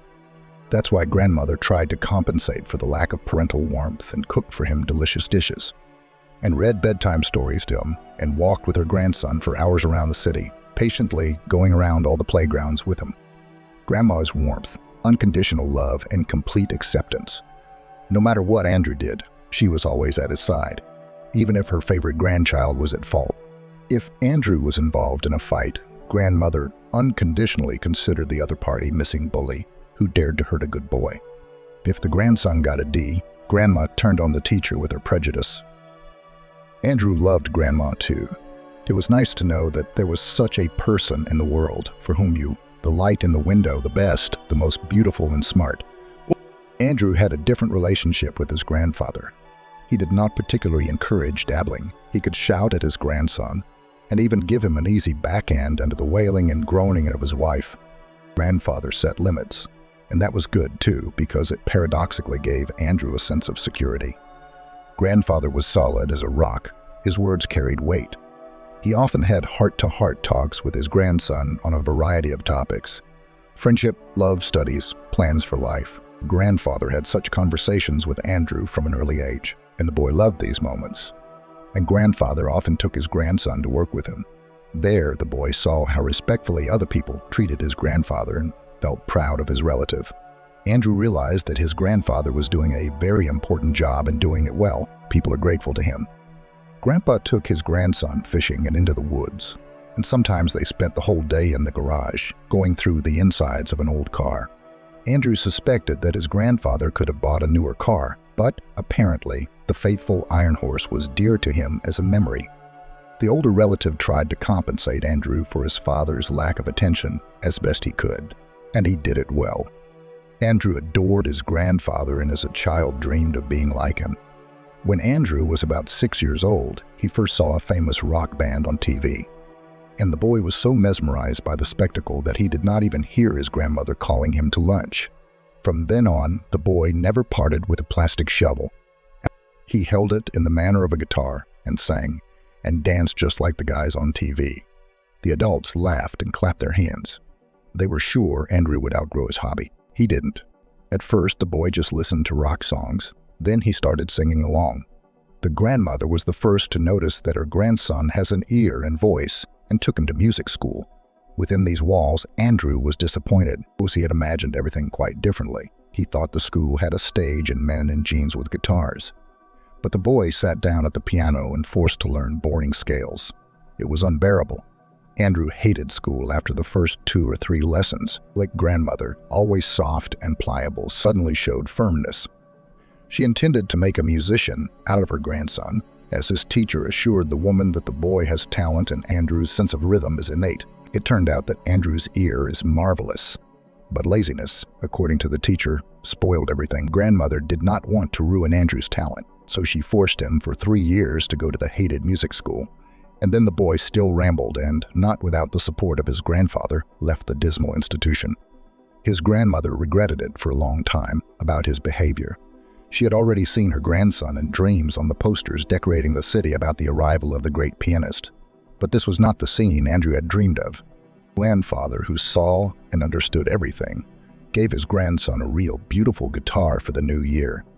And Andrew somehow slowly learned to pick up melodies. Something looked at his favorite performers, to something himself reached, and he practiced diligently with a self-study book. Without many-weight, such studies. Without many-weight instruction, unnecessary lessons like solfeggio and literature, compulsory in exams. Now the boy spent hours in his room choosing compositions, and it worked. His father must have been musical, his grandmother sometimes said. "We've got a bear in our family. This one's a talent. You can see it in him." Andrew liked to imagine that his father was one of those rock musicians who packed million-dollar stadiums. He even looked for similarities between himself and the rock stars popular at the time. And he found it, managed to find it. Once at school, Andrew studied not that very well, but without failures. His mother and grandmother initially dreamed that Andrew will follow in the footsteps of his grandfather, become a doctor. But by middle school, it became clear that the boy does not have the necessary aptitudes and abilities. Grandfather did not worry about it at all. He believed that everyone has his own way, and the task of adult relatives is to help the child to determine the future, to recognize his talent, which can later turn into a profession. None of the adults took his guitar playing seriously. That's why one day at the family council it was decided that Andrew would become an economics student. Why the profession is promising, monetary, the very thing for a guy. Andrew didn't mind, simply because he himself had no ambitions and plans for the future. When economist is an economist sounds kind of good. It's better to study at university than to go to the army. And in general, student life seemed to Andrew something like an endless holiday, a party, new friends and girlfriends. I can't wait. Andrew liked it at university. There seemed to be less control at once. It seemed that all the relatives suddenly recognized the only grandson and son as an adult. Grandfather even began to give more money for pocket money. Beautiful. Everything was exactly as Andrew had imagined. Parties, hanging out in rented apartments with visiting students, going to nightclubs.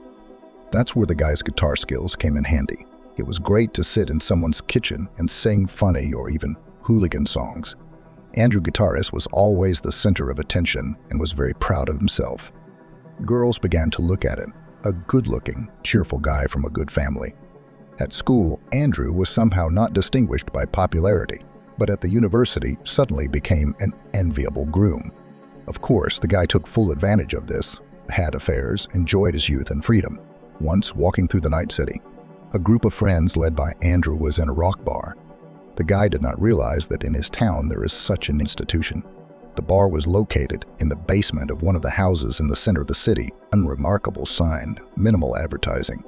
But inside it was a real treasure. Several not too spacious, cozy rooms with soft, comfortable chairs and photos of rock musicians on the walls, a long counter with high chairs and a stage with a microphone in the largest of the rooms. Local musicians and bands and soloists performed there every night. They played and sang both well-known songs and compositions of their own composition. Some kind of special atmosphere reigned here. The old-timers of the bar seemed to have known each other for a long time and formed a single, coherent organism. Andrew immediately wanted to become a part of it. This was the very element he dreamed of immersing himself in. From that moment on, Andrew became a frequent guest of the bar. He, catching his breath, watched the musicians' performances and then applauded them, making his palms literally burn with zeal. Together with everyone, the guy sang along with the performers, sometimes even allowed himself to dance, depending on the mood and atmosphere. Gradually, Andrew became like a native in the bar. He made friends with the musicians, and sometimes he was even invited on stage to perform between numbers. Playing for the customers, Andrew felt a back wave of energy from the audience. He liked it incredibly much. The guy aspired to become part of some musical group. After all, by this time, he had already had time to get acquainted with a considerable number of local performers. Performing concerts as part of a rock band had been his dream since childhood. But there were no offers of cooperation, and when Andrew himself tried to offer his services, he was always very politely and tactfully declined so as not to hurt his feelings. It seems that Andrew lacked some defining quality to realize his dream. Perhaps charisma, talent, or all at once. He had to accept the situation, but the musicians of the bar were still idols in his eyes, unattainable heights. He liked to be among them, to listen to their conversations, to help with preparation for performances. And it was in this bar that he met Alex. Andrew still remembered that evening, the last days of May, the time of university credits. As always, he was struggling because of his carelessness. During the whole semester, he neglected his studies, and on the eve of the session, he urgently began to try to catch up, to teach, to pay for retakes, and even to work off some debts. The teacher of economic theory agreed to give admission to the session to careless students in exchange for the repair of his classroom. Andrew single-handedly spent an entire day doing this work. The unaccustomed physical labor left him with aching legs and back. But the credit book now bore the precious, much-needed instructor's signature. After a hard day, Andrew decided to relax in his favorite rock bar. He went there finding himself alone. All his friends were busy. Someone went on a date because it was Friday. Someone was studying hard for a test, but Andrew wasn't upset. He had a lot of acquaintances at the rock bar, so he wouldn't be bored. No sooner had Andrew crossed the threshold than he was greeted by Ben, a familiar regular. He and a couple of friends occupied a corner table in the so-called sand room. Andrew gladly joined them, whilst the evening in the company of friends promised to be rich. Talking, joking, exploring the depths of life. However, everything changed with the appearance of Alex in the hall. A short, thin girl was dressed in a waitress uniform. Black short shorts, the same black t-shirt, a long gray apron, and a name tag on her chest. Her long brown hair was gathered into a high ponytail, and her face was adorned with a minimum of makeup. Indeed, she didn't need it. Black, widely spaced eyebrows, long eyelashes of the same color, peachy skin, and eyes of an unimaginable light turquoise color. It was this unusual combination of colors that caught Andrew's attention. "That's the new waitress. Just started yesterday," Ben mumbled, noticing Andrew's gaze. "Cute, I agree." Andrew nodded absent-mindedly. All his thoughts turned to the new waitress.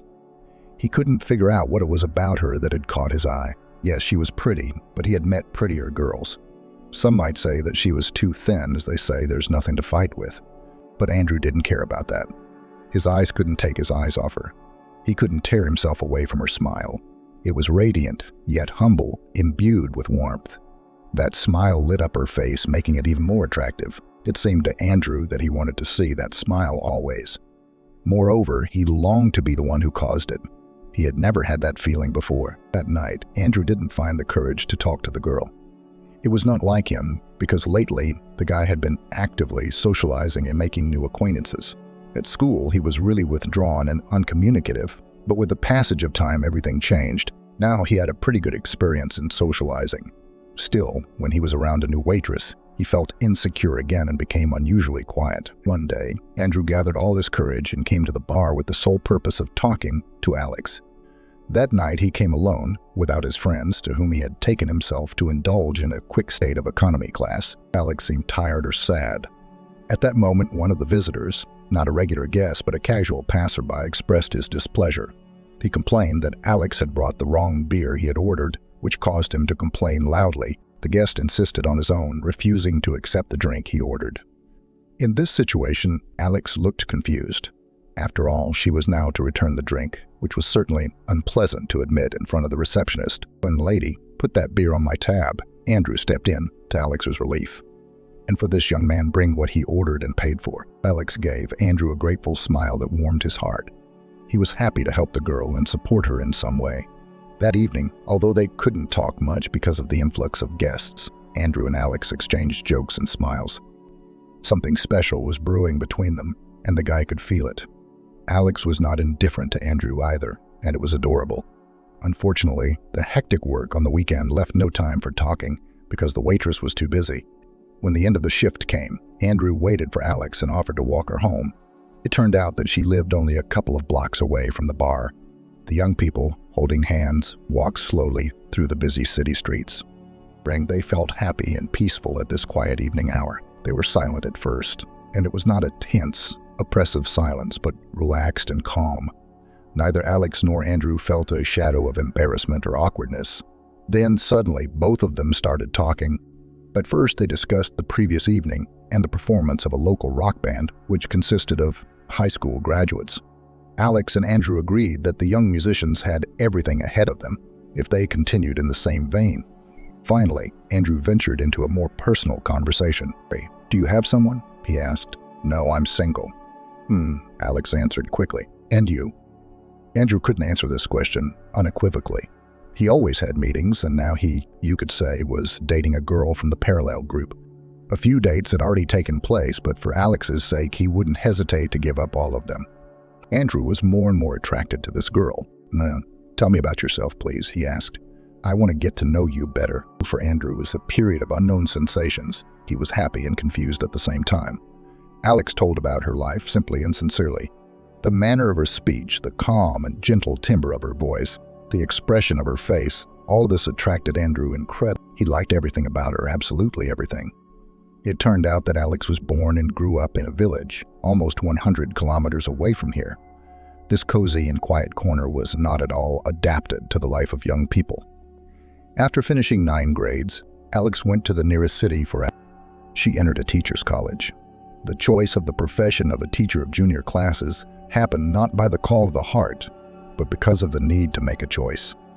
After receiving her diploma, she tried to get a job in her specialty, but after a few months she realized pedagogy is not her way. Alex shared her memories. "I could not convey to these little people how to solve examples or write essays, although I can do it all perfectly well. But I couldn't teach and interest the kids. It's one thing to study in college and another to practice. It's heaven and earth." Alex didn't want to take on such responsibility, afraid to let the children down, to discourage them from learning. So she quit. She then worked for a while in a private developmental center. A young pretty girl with a pedagogical education was welcomed with open arms. It was quite different from school. Here it was not so scary to make a mistake or fail, and I always liked to take care of the kids myself. But then the center went bankrupt and closed. Alex found herself on the street. So I saw an ad for a waitress in a bar. So I answered it. "I'm so glad your center closed," Andrew admitted. "Because if it hadn't, we never would have met." Andrew and Alex began dating. Quiet, modest Alex with a dazzling smile and short stare finally won the young man's heart. And she herself, Andrew saw, felt, sensed it. Alex loved him with all her heart, with all her soul. She did everything to make Egior feel happy around her, even to the detriment of his desires and leisure. Andrew moved into Alex's rented apartment very quickly. They started living together. Andrew's relatives were not too happy with this fact, but what could they do? Andrew was already a very mature guy. What he wants to do, he does. Andrew was finishing his studies at the university. Alex was still working as a waitress. Her salary, his scholarship, plus monthly financial support from relatives made it so that there was enough money for the young people. Andrew next to Alex rested his soul. He felt that this girl accepted him with all his shortcomings. Moreover, she even liked these disadvantages, seeing in them, paradoxically, pluses. What eyes did Lyra look at him with what attention she caught his every word, and how many compliments Igor received when he played for his girlfriend on the guitar and sang to her. Next to Alex, Andrew felt like someone incredibly necessary, important, successful, almost perfect. It was very pleasant. And then Andrew didn't understand why. Everything started to change. Not all at once, but slowly, gradually. At first, Alex's care stopped warming his soul. Andrew somehow got used to her adoration, and Alex made him his favorite toast for breakfast, tried to please him with something special for dinner. And somehow it happened that the guy started to take it all as a norm. Alex didn't evoke the same feelings in him anymore. Admiration, interest, all of that disappeared. At first, Alex seemed a mystery to Andrew, so beautiful, quiet, modest. But her eyes gave away her bright nature. It's an exciting combination. But in time, the guy found out that there was nothing so special about Alex, an ordinary girl, even boring a little. Andrew, on the other hand, has always been attracted to extraordinary personalities.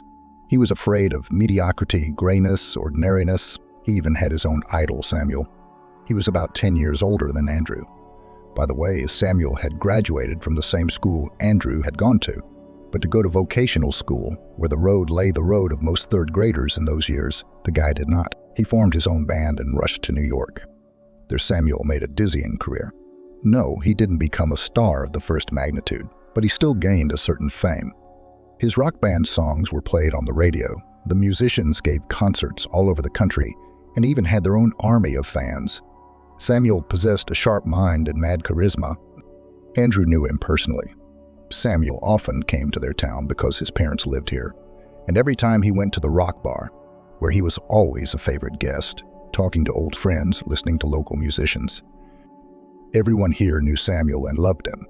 Andrew considered himself a fan. He liked everything about the man. The open smile, the way he talked, the steady gaze. Samuel had amazing eyes, sad and thoughtful. He seemed to see through everyone he talked to with those eyes. Andrew wanted to be like Samuel. He even tried to imitate him, but he quickly realized that he couldn't do it. Samuel was a unique product, a star, a soloist, a leader. That night, Andrew went into the bar where Alex worked to meet some friends and listen to a new rock band. According to the stories of acquaintances, the newcomers showed great promise.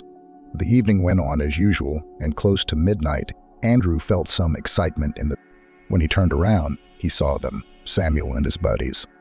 Samuel was heading to his favorite table, nodding politely to his acquaintances. Andrew rejoiced. What luck! It looked like there would be no boredom today. Samuel was a man of celebration. Andrew decided that he would talk to Samuel today, secretly.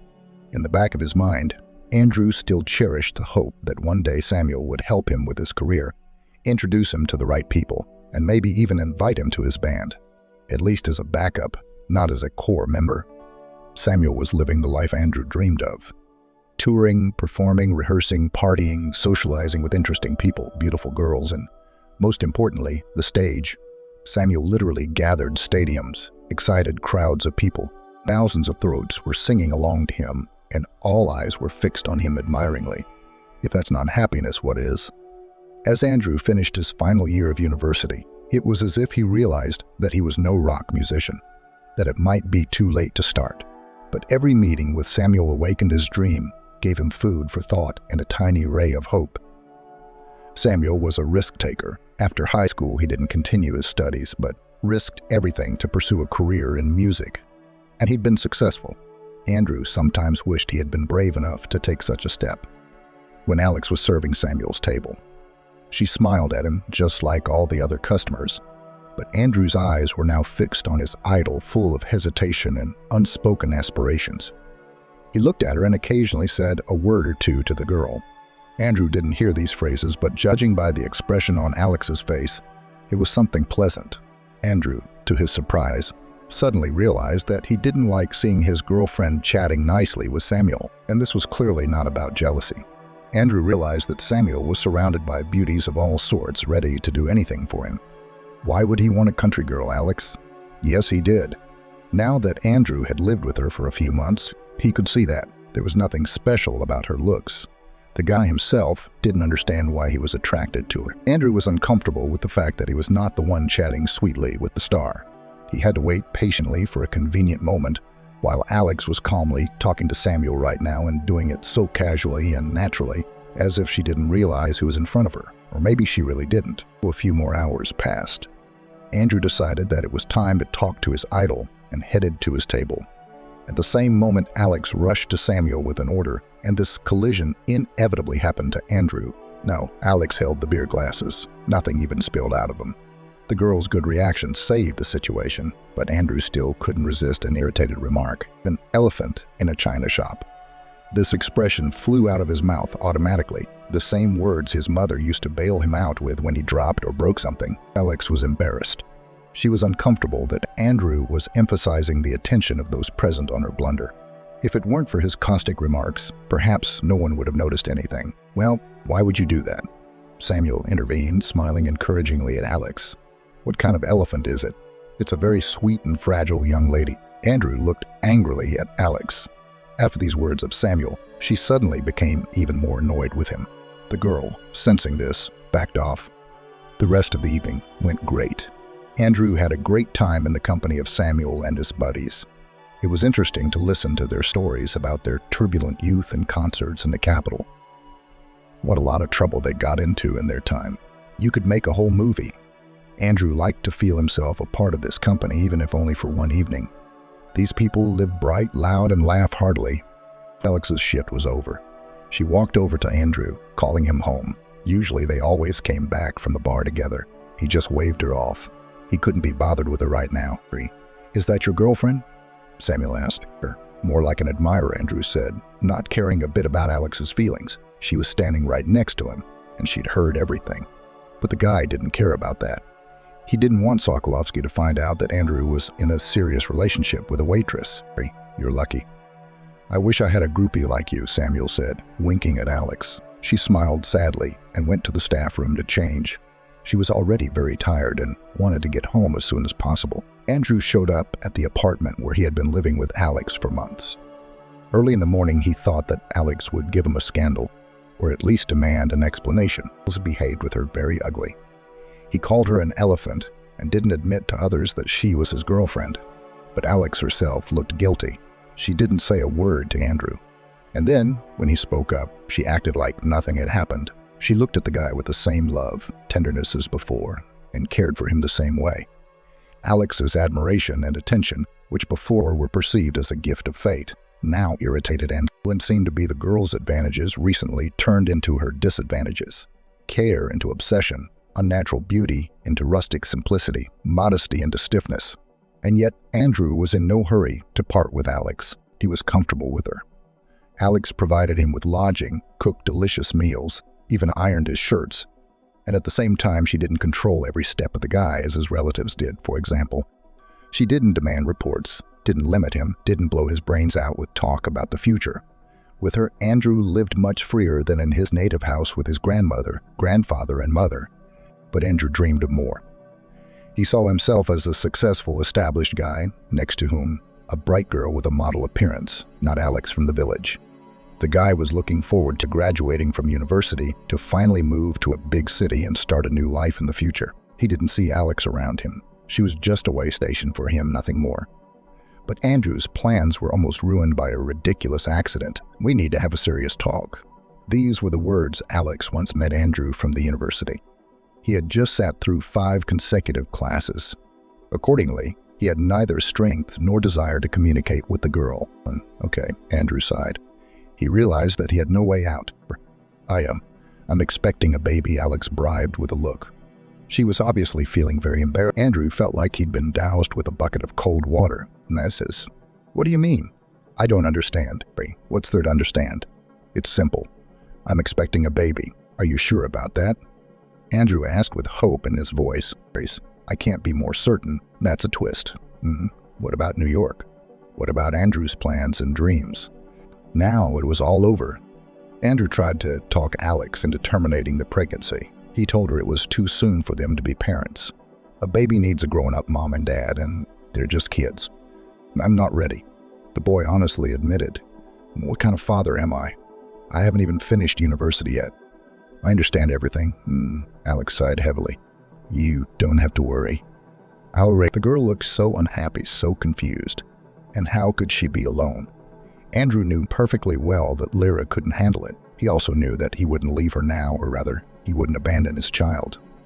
Ever since he was a child, he had heard unflattering things about his own father. This man could not have known about his son's existence at all, and still turned out to be a scoundrel for not taking part in his upbringing. His grandfather, mother, grandmother, all together they managed to firmly hammer into Andrew's head a simple rule. You cannot abandon their children under any circumstances. Anyone who does so is unworthy of respect, love, and a happy life. It's the gravest sin a man can commit. And now Andrew finds himself in almost the same situation as his father once was. He is pregnant with a girl with whom he was just having fun, not planning a serious relationship. Only unlike his father, Andrew will not be able to dissolve in the vast expanse of his homeland, and he will not escape the consequences. No, of course, Alex won't go after him. She's not lying when she says that she's going to raise the child, but Andrew's conscience won't allow him to remove himself from the situation. Well then, we'll get ready for the wedding. Andrew sighed and squeezed out a semblance of a smile. Well, now we can't keep water in a sieve. We'll have to adapt to new circumstances. If you think about it, Alex wasn't the only one to blame for the situation. He, Andrew, had a part in it. Alex, of course, is not the limit of his dreams, but it is possible to live with her. She's economical, quiet, caring. Probably a good mother, too. And New York? It can wait. It's not going anywhere. Andrew's going to get his way. The boy honestly tried to console himself with these thoughts. So what if it's a baby? The main thing is that it should be born in marriage. Decency will be observed. And then you can get a divorce. And realize the old plans. You'll have to pay alimony for 18 years. But that's no problem. Andrew will have such an income that these mandatory deductions will not do him any good. Alex put her arms around Andrew, pressed herself against him. I knew you were reliable and that you could be trusted. Earlier such words filled Andrew with energy and joy. But now, hearing them from Alex, the guy felt only heaviness. Instead of being happy about her trust, Andrew felt as if he had an anchor tied to his leg. He remained silent. Andrew introduced Alex to the in-laws. It was inevitable because of the upcoming wedding. Alex easily won their hearts, especially her grandmother, who never tired of repeating that Andrew was extremely lucky. But the more people around him rejoiced at the upcoming event, the more he felt trapped. His dreams and plans for a new life somewhere far away from here seemed shattered.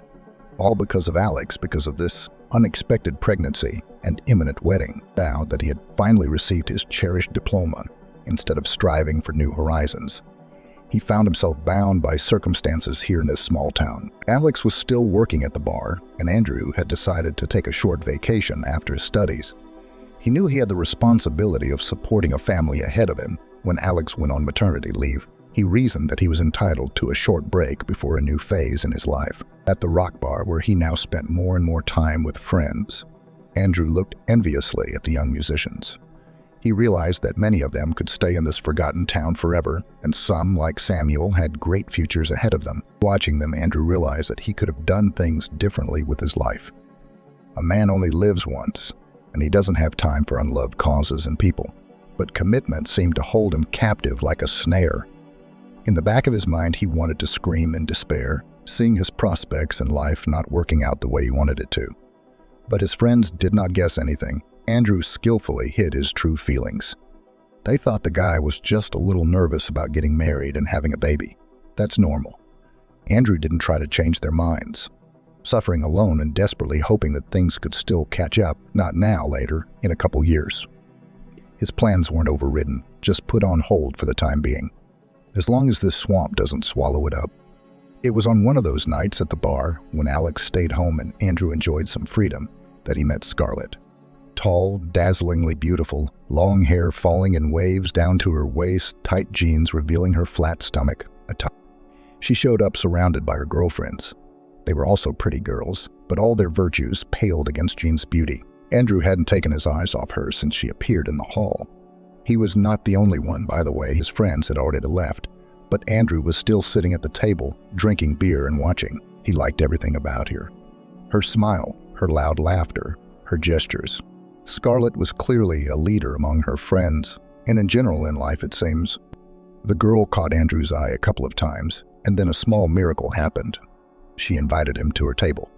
Most of her friends had already left by that time. 2 silent girls remained, who did not interfere with the conversation between Scarlett and Andrew. In the course of the conversation, it became clear that the young men had much in common. Scarlett was a couple years younger than Andrew and had also been raised without a father. Grandmother and mother insisted that the girl after school entered the law school of the local university, and Scarlett herself, as long as she can remember, dreamed of becoming an actress. She was attracted to the stage, creative environment, metropolitan life. "You're really going to be a great actress," Andrew assured the new acquaintance sincerely. "With that kind of appearance, terrific. You'll have directors fighting over you." "Thank you." Scarlett smiled without the slightest embarrassment. "I think so too. But I wasn't ready to argue with my mom and grandma at that age. Not like now." Scarlett had listened to her older female relatives at first, and then as she grew older and stronger, she declared that she was an adult and would no longer allow herself to be manipulated and in charge of her own life. "Anyway, today I picked up my documents from uni. I'm not going back there again. In a couple of days, the train, and I'll leave for New York forever. Even if I don't become an actress, I'm not coming back here again." Andrew looked admiringly at the girl. How wonderful she is. Scarlett, unlike him, didn't betray her dream despite external pressure. She wasn't afraid to drop out of college and go to Newark into the unknown. She's like Samuel in that way, and Scarlett is bound to win. With that kind of looks, character, and assertiveness next to this girl, Andrew suddenly thought himself worthless and cowardly. But this unpleasant feeling did not last long because Scarlett suddenly kissed Andrew. Andrew was dizzy with surprise. Is this for real? Such an amazing girl liked him? "You're awesome," Andrew informed Scarlett, pulling her slightly away. Huge brown eyes resembled two dark eyes. Someone could so easily drown in them. "Why don't you keep me company? Come with me into New York. It feels like you're cramped in this city too. It'll be easier on the two of us." Andrew was dumbfounded and stared at his beautiful interlocutor. She sensed him so subtly, knew everything about him at once. "That's amazing." "Yes, of course," he nodded. "I'm with you." The moment Andrew said it, he genuinely thought he'd deal with problems like Alex and the wedding. He'd figure something out later. Well, he couldn't say no to such an amazing girl. Andrew might never meet another girl like her again. Probably never, because there's definitely no one else like her. That night, Andrew left the rock bar with Scarlett. She was driving her own old foreign car that her grandfather had given her for going to law school. Scarlett drove the car delightfully, beautifully. Andrew admired her confident movements and slim profile all the way. And now they were outside the city, in some deserted field, a deserted place. Scarlett stopped the engine, turned to Andrew and smiled. How could they resist? They met the dawn, lying in each other's arms on the sprawled-out seats. But that moment Andrew had no doubt. He would break up with Alex. He wouldn't give up the baby, of course, but there would definitely be no wedding. Telling Alex the truth wasn't easy at all, but Andrew wasn't going to cheat either. Why is that? He's not doing anything wrong. He met someone else, fell in love. That's just the way it happens. Andrew isn't Alex's property. He's a free man who's free to do with his life as he pleases.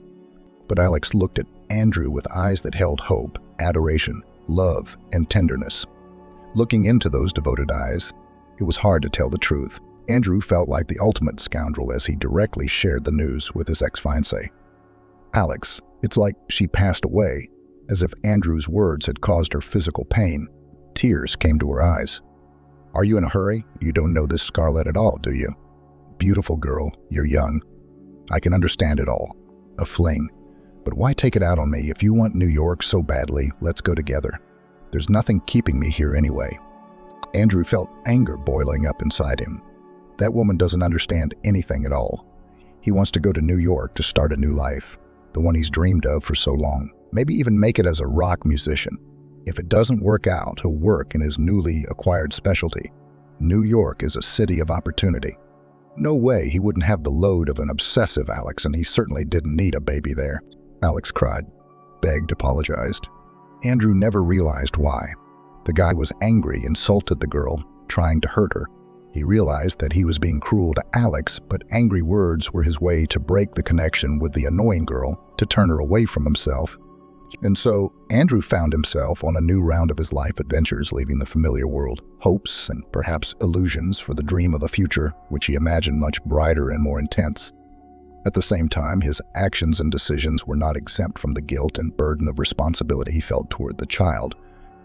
Andrew tried to convince himself that his decision was not an escape, but a step toward finding himself, toward being able to live the life he chose for himself, not the one chosen for him. However, the road to self-discovery and self-realization is rarely easy and cloudless. He had to go through trials and possible loneliness, being away from his familiar surroundings, from the sometimes heartwarming comfort of home, relationships in which, despite conflicts and disappointments, there were moments of sincerity and warmth. And the journey into the unknown with Scarlett was full of expectations and hopes. Common dreams and goals brought them together. But only time would tell if they would be able to pass all the obstacles together, if they would retain the strength and devotion to each other that seemed so obvious and unshakable at the beginning of their journey together. Imagining what will become of his life in a few years is a kind of mental test for Andrew, a test of maturity and the ability to take responsibility not only for his own life, but also for those he leaves behind. Perhaps there will always be a place in his heart of regret for the path he has chosen, and at the same time, pride in the courage to live his own way. One of the most difficult questions Andrew finds himself facing is how to be a good long-distance father and how to stay connected to his child despite the circumstances. He envisions his future in the big city as a time of great opportunity, but also as a challenge in which he will have to learn how to combine personal aspirations with caring for his loved ones. Andrew leaves behind not only the past, but also a piece of his heart, with the hope that in time he can find a way to reconnect with its inhabitants without losing himself and his dreams. The grandfather put aside a tidy sum of money for his grandson's account each year. It was, in his opinion, the necessary startup capital for every man. And now, when this money was needed, it came in handy. With this money, Andrew was able to rent an apartment for himself and Scarlett. They lived on it for the first time, while they still had to find a job. His grandfather, grandmother, and mother constantly sought to contact Andrew. They were probably anxious to express their dissatisfaction with his decision. It seemed to them that they could somehow influence the situation, maybe even force him to return home. However, the young man ignored these attempts at communication. He explained everything to his relatives in a letter and preferred not to have any conversations with them until they were calmer. Time will sort things out. After I get a job and get settled, I'll have a chance to do something nice for them. We'll talk then, Andrew reasoned. Scarlett thought Andrew was doing the right thing. Often parents and relatives, without even realizing it, put obstacles in our way. They try to force us to live according to their ideas, to conform us to their expectations. But we are not their property. Each of us has the right to make our own lives. Andrew fully supported Scarlett's every word. Unfortunately, their relationship didn't last long. Soon Scarlett found a rich sponsor in the capital and immediately left Andrew for him. Such a betrayal caused Andrew great pain. He was sure that he had found his only one who understood him like no one else. It seemed to him that together they could overcome all difficulties. But that's not what happened. Nevertheless, it was impossible to give up. It was necessary to take measures to settle in a new place and find a better paid job. Coming back was out of the question. After a month and a half of fruitless searching, Andrew finally got lucky. He was hired as a junior economist in a company that, although not particularly successful, had stability. The guy took it as the start of his way to a successful and prosperous life. However, more than 10 years had passed, and there were no significant changes. Andrew still occupied not the most prestigious position and practically did not move up the career ladder. Prospects seemed rather dim. Nevertheless, when he got the job, he still called his mother, ready for a serious conversation. He expected reproaches and possible demands to return, but his mother's reaction was unexpected. She wondered how he could have done this, not only to them, but to Alex. His relations were predictable, but his mother's next words shocked Andrew. Alex was so distraught over the alleged betrayal that she lost her baby, ended up in the hospital. She was barely saved, and then Andrew learned that calls had been made to inform him of Alex's condition, but he had never answered. This news stunned him. Despite everything, learning about the loss of his child did not make him feel relieved. On the contrary, it triggered a painful mixture of feelings: disappointment, pain, and longing. Strangely enough, Andrew was able to get through it. Now it seemed to him that it was even easier to turn the page and start life anew. Andrew worked hard, saving money. His life was full of reports and traveling from the office to home. He had no time for entertainment, new acquaintances, and even less for relationships with girls. The guitar, which he once loved, was now covered in dust in the corner, as there was no time to play and, most importantly, no desire. After a couple of years, Andrew managed to take a mortgage on a small apartment in an old house in a remote area without repairs, but his own. Relatives helped with the down payment. The guy sincerely rejoiced at this achievement, believing that the beginning has been made. But again, time passed and nothing changed. Andrew lived in a tiny 2-bedroom on the outskirts of the capital, spending a lot of time on the road to work, pulled money from paycheck to paycheck, saved on everything, and only in social networks on his pages carefully created the image of a successful man. It seemed to be working out pretty well. Andrew knew that his friends and relatives from his hometown were watching him. Let them think that their fellow countrymen had succeeded. Andrew's personal life didn't work out. No, he had the occasional fling, but these ladies were all the same. They were from out of town like Scarlett. They needed a place to stay for a while. Andrew's apartment was used as a staging post. The man was well aware of that, and now he remembered Alex with longing and nostalgia. Her care, tenderness, love, sensitivity, attention, respect. Next to her, Andrew felt like a king.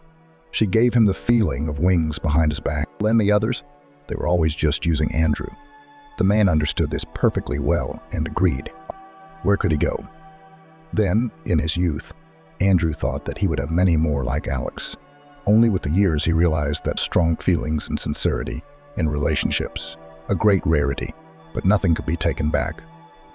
Andrew was very happy to receive a call from his old friend Kevin. They had been together since high school and until Andrew left for New York. Life, of course, divorced the buddies in different directions, but they were still connected by many things. Warm memories, shared childhood and youth. All this does not disappear without a trace. Now, it turns out Kevin has decided to settle down after all. He is about to have a wedding, and he invites to the celebration of a childhood friend who now lives in New York. But Will the Muscovite in his busy schedule will find time for an old friend. It's been ages since we've seen each other, and this is the occasion, Kevin said. This half-joking phrase has once again convinced Andrew that he is considered quite an accomplished and happy man. The social media activity was not in vain. Andrew had never visited his hometown in all those years. His mother, grandmother, and grandfather came to visit him several times. And Andrew, for some reason, he didn't feel like going, but now the situation had changed. The man suddenly felt that he was ready to see his small homeland again, to meet old friends, for whom he is a successful economist from the capital, to walk along the streets familiar from childhood, to look into a rock bar, to feel himself not a gray loser, but a capital guest who managed to get out of the wilderness. Of course I will, Kevin, he thought. Andrew arrived in his hometown in the late afternoon. He didn't take a cab, but decided to walk. Not much had changed here. The same dusty stretches of highway, the same sidewalks, the same lush greenery. Familiar streets, parks, squares surrounded him everywhere. A strange feeling swept over the man. He longed for his past self, young, full of plans and hopes. It seemed that he was not like the others. The others would stay in town, but he, Andrew, would become someone great like Samuel. A man the locals would be proud to know. But not everything works out the way he wanted. Sure, Andrew lives and works in New York, but it's not what he once dreamed of. True, the locals don't realize it. At least for 1 week, Andrew will be able to feel like the person he wanted to be when he was young, he thought. And that made him happy. The family greeted their son and grandson joyfully and warmly. They hadn't seen each other much lately. Grandmother and grandfather had become quite old, and once they had seemed energetic and all-powerful to Andrew.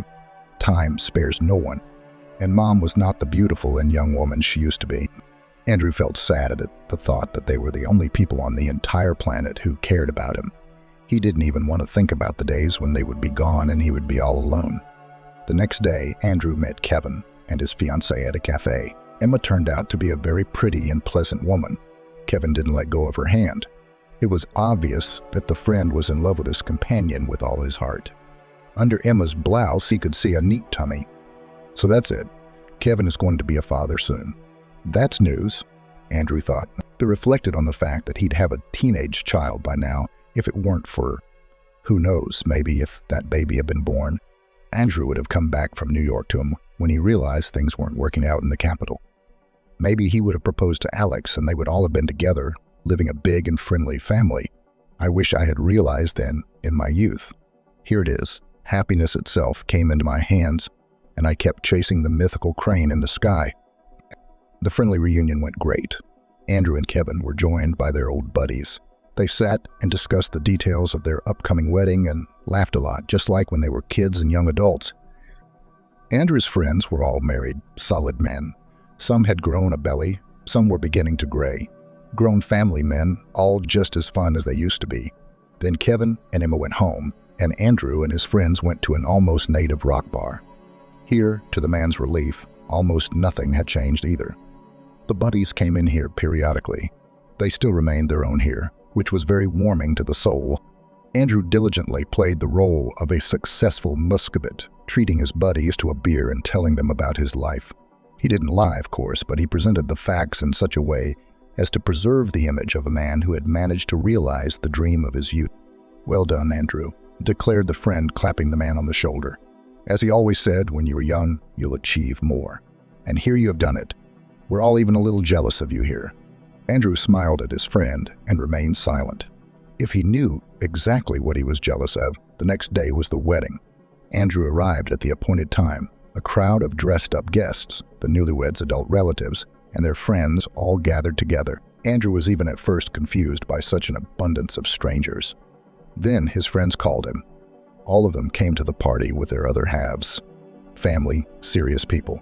They all had kids, jobs, apartments, cars. Looking at his old friends, standing on the arm with their wives, Andrew once again felt that his life was passing aimlessly. Solemn registration, obligatory promenade with a photographer to the memorable places of the city. Champagne was flowing. The guests cheered, laughed, showered the newlyweds with compliments. Kevin and Emma really looked beautiful in love, happy. Then it was the restaurant's turn. Andrew had relaxed by then and was getting to know everyone he didn't know. The guests treated him warmly and friendly, asking about New York, talking respectfully about Andrew's career. Everything was exactly as he had imagined. In the restaurant, the dressed-up crowd was already waiting for the host of the evening, a cheerful, smiling guy. A new batch of guests had gathered on the porch. This is where Andrew got a surprise he couldn't have imagined. Among the crowd of newcomers, he saw Alex. At first, the man couldn't even believe his eyes. "I thought I was imagining things. But why would she be here in the first place?" Alex had changed, of course, during this time, but not so much that Andrew didn't recognize her. The same huge turquoise eyes, long, slightly wavy hair. Slender, touching, almost transparent. Only now there was a confidence in Alex's gaze that made her face even more attractive. Alex was wearing a flowing dress of a marvelous emerald shade, which suited her eyes so well. Her hair was beautifully pinned up in a way that revealed her beautiful face and spread over her graceful shoulders. She looked much younger than women her age and radiated warmth and energy. Andrew could feel it even from a distance. "Is that Alex?" Andrew turned to his buddy standing next to him. "What's she doing here?" "Alex. Kevin invited her," the buddy replied. Andrew grinned. He wasn't very helpful. At that moment, Alex noticed him too. Their eyes met, and Alex smiled. That beaming smile had a strange effect on Andrew. How could he forget this radiant, warm smile, illuminating her face with some special light? But, on the other hand, anger suddenly rose in his soul. For some unknown reason, he suddenly made her Alex, the culprit of his not-so-successful life. Alex, years ago, was just plain obsessive. She was annoying, demanding his attention, and unwilling to give him any freedom. It was from her that he had decided to leave for New York before he was fully ready to do so. Now he's decided it's all her fault. And now Andrew was forced to live a miserable existence, and Alex came to the wedding. So beautiful, successful, and confident, smiling at him with a sense of superiority. Andrew nodded dryly to Alex and hurried to disappear into the crowd. The festivities were not so pleasant now. From his seat, Andrew watched Alex having fun, easily talking to the guests, laughing and dancing. She apparently knew many people here, and them were asking her to dance. The young lady was undoubtedly a success. Strangely, she'd come to the wedding alone. Kevin invited her. Why would that be? Andrew's thoughts tried to find an explanation. From afar, it seemed to him that Alex's life had turned out well. She wore seemingly modest jewelry, inconspicuous earrings, and a thin necklace. But he was well aware of how much it cost. A fortune. The same could be said about the shoes. from a famous brand with a signature red sole. Alex didn't look like a resident of their town at all. She looked modest, but expensive and refined. Unlike the local ladies who like to show themselves in all their glory for celebrations like weddings. Bright makeup, ostentatious clothes, elaborate hair, Alex stood out against their background, and it pissed Andrew off. It seemed to him that Alex looked at everyone from the level of his superiority, including him. Andrew wanted to bring Alex down to earth, showing her arrogance, and show her who she really was. A simple girl from the village, a former waitress, whom he had left years ago, not wanting to connect his life with a girl from the countryside. It seemed to him that he shouldn't act like an unchangeable queen here. After all, at this wedding, the couple's guest was him, Andrew, not her. He'd been waiting for the right moment. And now, at last, the moment had come. Alex took the tray and hurried to an elderly woman, apparently the bride's grandmother, who felt ill from the heat. Noticing this, Alex quickly went to the kitchen and returned with a tray with a carafe of cold water and a couple of glasses. Andrew hurried to meet his ex-fiancée, full of intentions to humiliate her. In his head, he had already formed a suitable phrase. Nay, hello. The past just wouldn't let go. Waitress reflexes in action. He was counting on those words to remind Alex of her past and who she really was. Alex looked up at Andrew with surprised eyes and seemed a little confused, and that was it. So much for the glossy exterior, Andrew thought. Alex hasn't changed a bit, and I still seem to be a huge influence on her. Just like before. Hello to you too, Alex said quietly. Putting the tray in front of the old woman and stepping aside, Andrew, satisfied with himself, returned to his seat. He felt almost happy. Yes, he had managed to hurt Alex. Now she didn't look so arrogant and radiant in his eyes anymore, and that was great. Andrew decided to ask a young girl to dance, Emma's niece, I think. This girl had been sending him loving glances all evening, fascinated by the supposedly successful capital city guest. Andrew decided to capitalize on this impression and asked her to dance. She happily accepted. Andrew did it for Alex. Let her see how much fun he's having and how popular he is. Even the young beauties are throwing themselves around his neck. It seems that Andrew achieved the desired effect. Alex looked at him dancing with the young cousin of the bride, and there was sadness in her eyes. Perhaps she was jealous. Perhaps she still had feelings for Andrew. It was pleasant for Andrew to think so, but it wasn't enough for him. He wanted the people around him to laugh at Alex, though he couldn't understand why he wanted to do that. Perhaps by humiliating her, he felt more successful and important. Andrew secretly watched Alex, waiting for the right moment. And that moment came. Someone spilled champagne on the floor, and Alex, not noticing the puddle, slipped, waving her hands. Almost falling, she grabbed the column at the last moment, miraculously keeping her balance. Someone suppressed an exclamation. Someone grinned. And Andrew said aloud, Man, well, you were an elephant in a china shop, and you still are. Are you talking about the elephant in the china shop again? A familiar voice suddenly sounded. Andrew shifted his gaze from Alex to the man who had appeared behind her back and saw Samuel in front of him. He had come into the restaurant unnoticed, probably only a couple minutes ago. Samuel, without taking his eyes off Andrew, walked over to Alex, helped her up and put his arm around her waist. There was sadness on Alex's face. That elephant in the china shop. Is that what you called her at the bar back then? Remember? Samuel continued. Andrew nodded, though he couldn't recall that moment. It was with that phrase of yours that my introduction to this wonderful girl began, Samuel said, smiling at Alex. So, my many thanks to you. But don't say that to her again, or you'll have to deal with me. Samuel seemed to be joking. He was smiling as he said the phrase, but his eyes were dead serious. Stunned, Andrew returned to his seat. His lady, Emma's young cousin, sat down next to him and started chattering excitedly. Andrew didn't care for her. He was looking at Samuel, who was very gently supporting Alex by the hand. A crowd immediately gathered around them. Kevin was there too. Old acquaintances were drinking, joking, discussing something cheerfully. And Andrew couldn't bring himself to join them, even though he really wanted to. But he was too stunned, too lost. What was going on here? I don't understand, he said at last. What's Samuel doing here? These are Kevin's buddies. Kevin's known him since he was a kid. He's his idol. Andrew's young companion said, well, she was helpful. Surely this girl could give him some information. And Emma's cousin gladly told all she knew. It turns out that Samuel, who has already made quite a good career in New York, often visits his hometown. He has parents here who did not want to leave their small homeland, but also friends, of course. Samuel all this time continued to communicate with Kevin and his buddies. They often met at the rock bar. Andrew would have been in that hangout too if he hadn't left. So gradually, they all developed an almost friendly relationship. Alex. He met her at the same rock bar. They say that she was insulted by some guy right in front of Samuel. Well, the girl shared the details. And it was because of that he paid attention to her. He liked her right away. Samuel fell in love with her, even wrote a lot of songs for her. In my opinion, these songs of his, which are for Alex, are the most beautiful. But Alex, I think she was in love with someone else at the time. She had some kind of unhappy love affair. Weird. Who could resist Samuel? This one was hoping, expecting something from her old boyfriend. He was said to have done her a bad turn, left her before the wedding, I think. So she was in a terrible state at the time. Emma said Alex was even in the hospital. I don't know what happened to her, but Andrew did. He knew why Alex was in the hospital, because she was so distressed. She lost her baby, their baby. Kevin and Emma told me.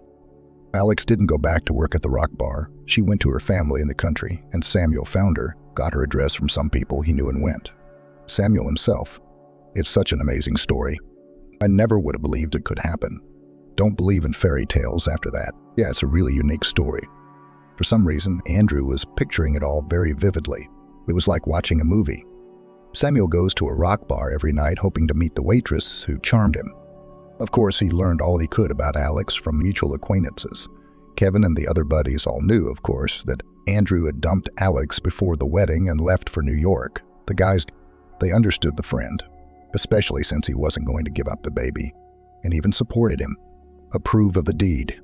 Well, anyone can fall out of love, but dreams should come true, Kevin said in a deep voice when he heard Andrew was leaving. Samuel saved Alex, pulled her out of the depths of despair. He was there for her during the most difficult time of her life. At first, Samuel came to her village every day. Every time, he'd pour himself out in a lovely way. Young Alex, say she, it's strange, but she didn't want to be with him. How is that possible? I can't imagine. Such a man. And she must have loved the old one, the one who left her on the eve of her wedding. But Samuel kept visiting her. It's so romantic. And of course, Alex melted.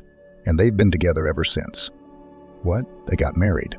Andrew saw a press report about Samuel's wedding, but there were no pictures of it online. And Samuel preferred to keep his private life private. Andrew had no idea that Samuel's wife was Alex. Alex, the woman he'd run away from years ago and still had feelings for. Why else would he suddenly have this strange desire to humiliate her in front of everyone? Yes, they got married. The wedding was here, by the way. Both of them didn't want to make a big fuss about it. It was a quiet, low-key affair. Then they flew to New York and live there now. They flew here to visit Samuel's parents for a couple days. Kevin found out about it and invited them to the wedding. Pretty cool, huh? Alex got here first. Samuel had some urgent business to attend to, but here he is. Really, they make a great couple. Andrew looked at Samuel and Alex. They were sitting at the other end of the table surrounded by guests. Samuel gently put his arm around his spouse's shoulders, and she put her hand on his knee. Idle, they really did look like a harmonious couple and looked simply gorgeous together. Andrew suddenly realized that he was the one who wanted to hug Alex and look into her eyes. He was the one who wanted that woman's smile. He would never again meet someone who would love him so genuinely. Andrew had tried many times, but it was all wrong. He destroyed his happiness years ago with his own hands. And now his reality is he works for pennies, lives alone, no friends, no favorite woman by his side, no children. The man who was once his idol and whom Andrew still sincerely admires, Samuel considers him a scoundrel. And rightly so, by the way. They have children. Andrew's companion, as if reading his thoughts, completed the picture of Alex's current happy life.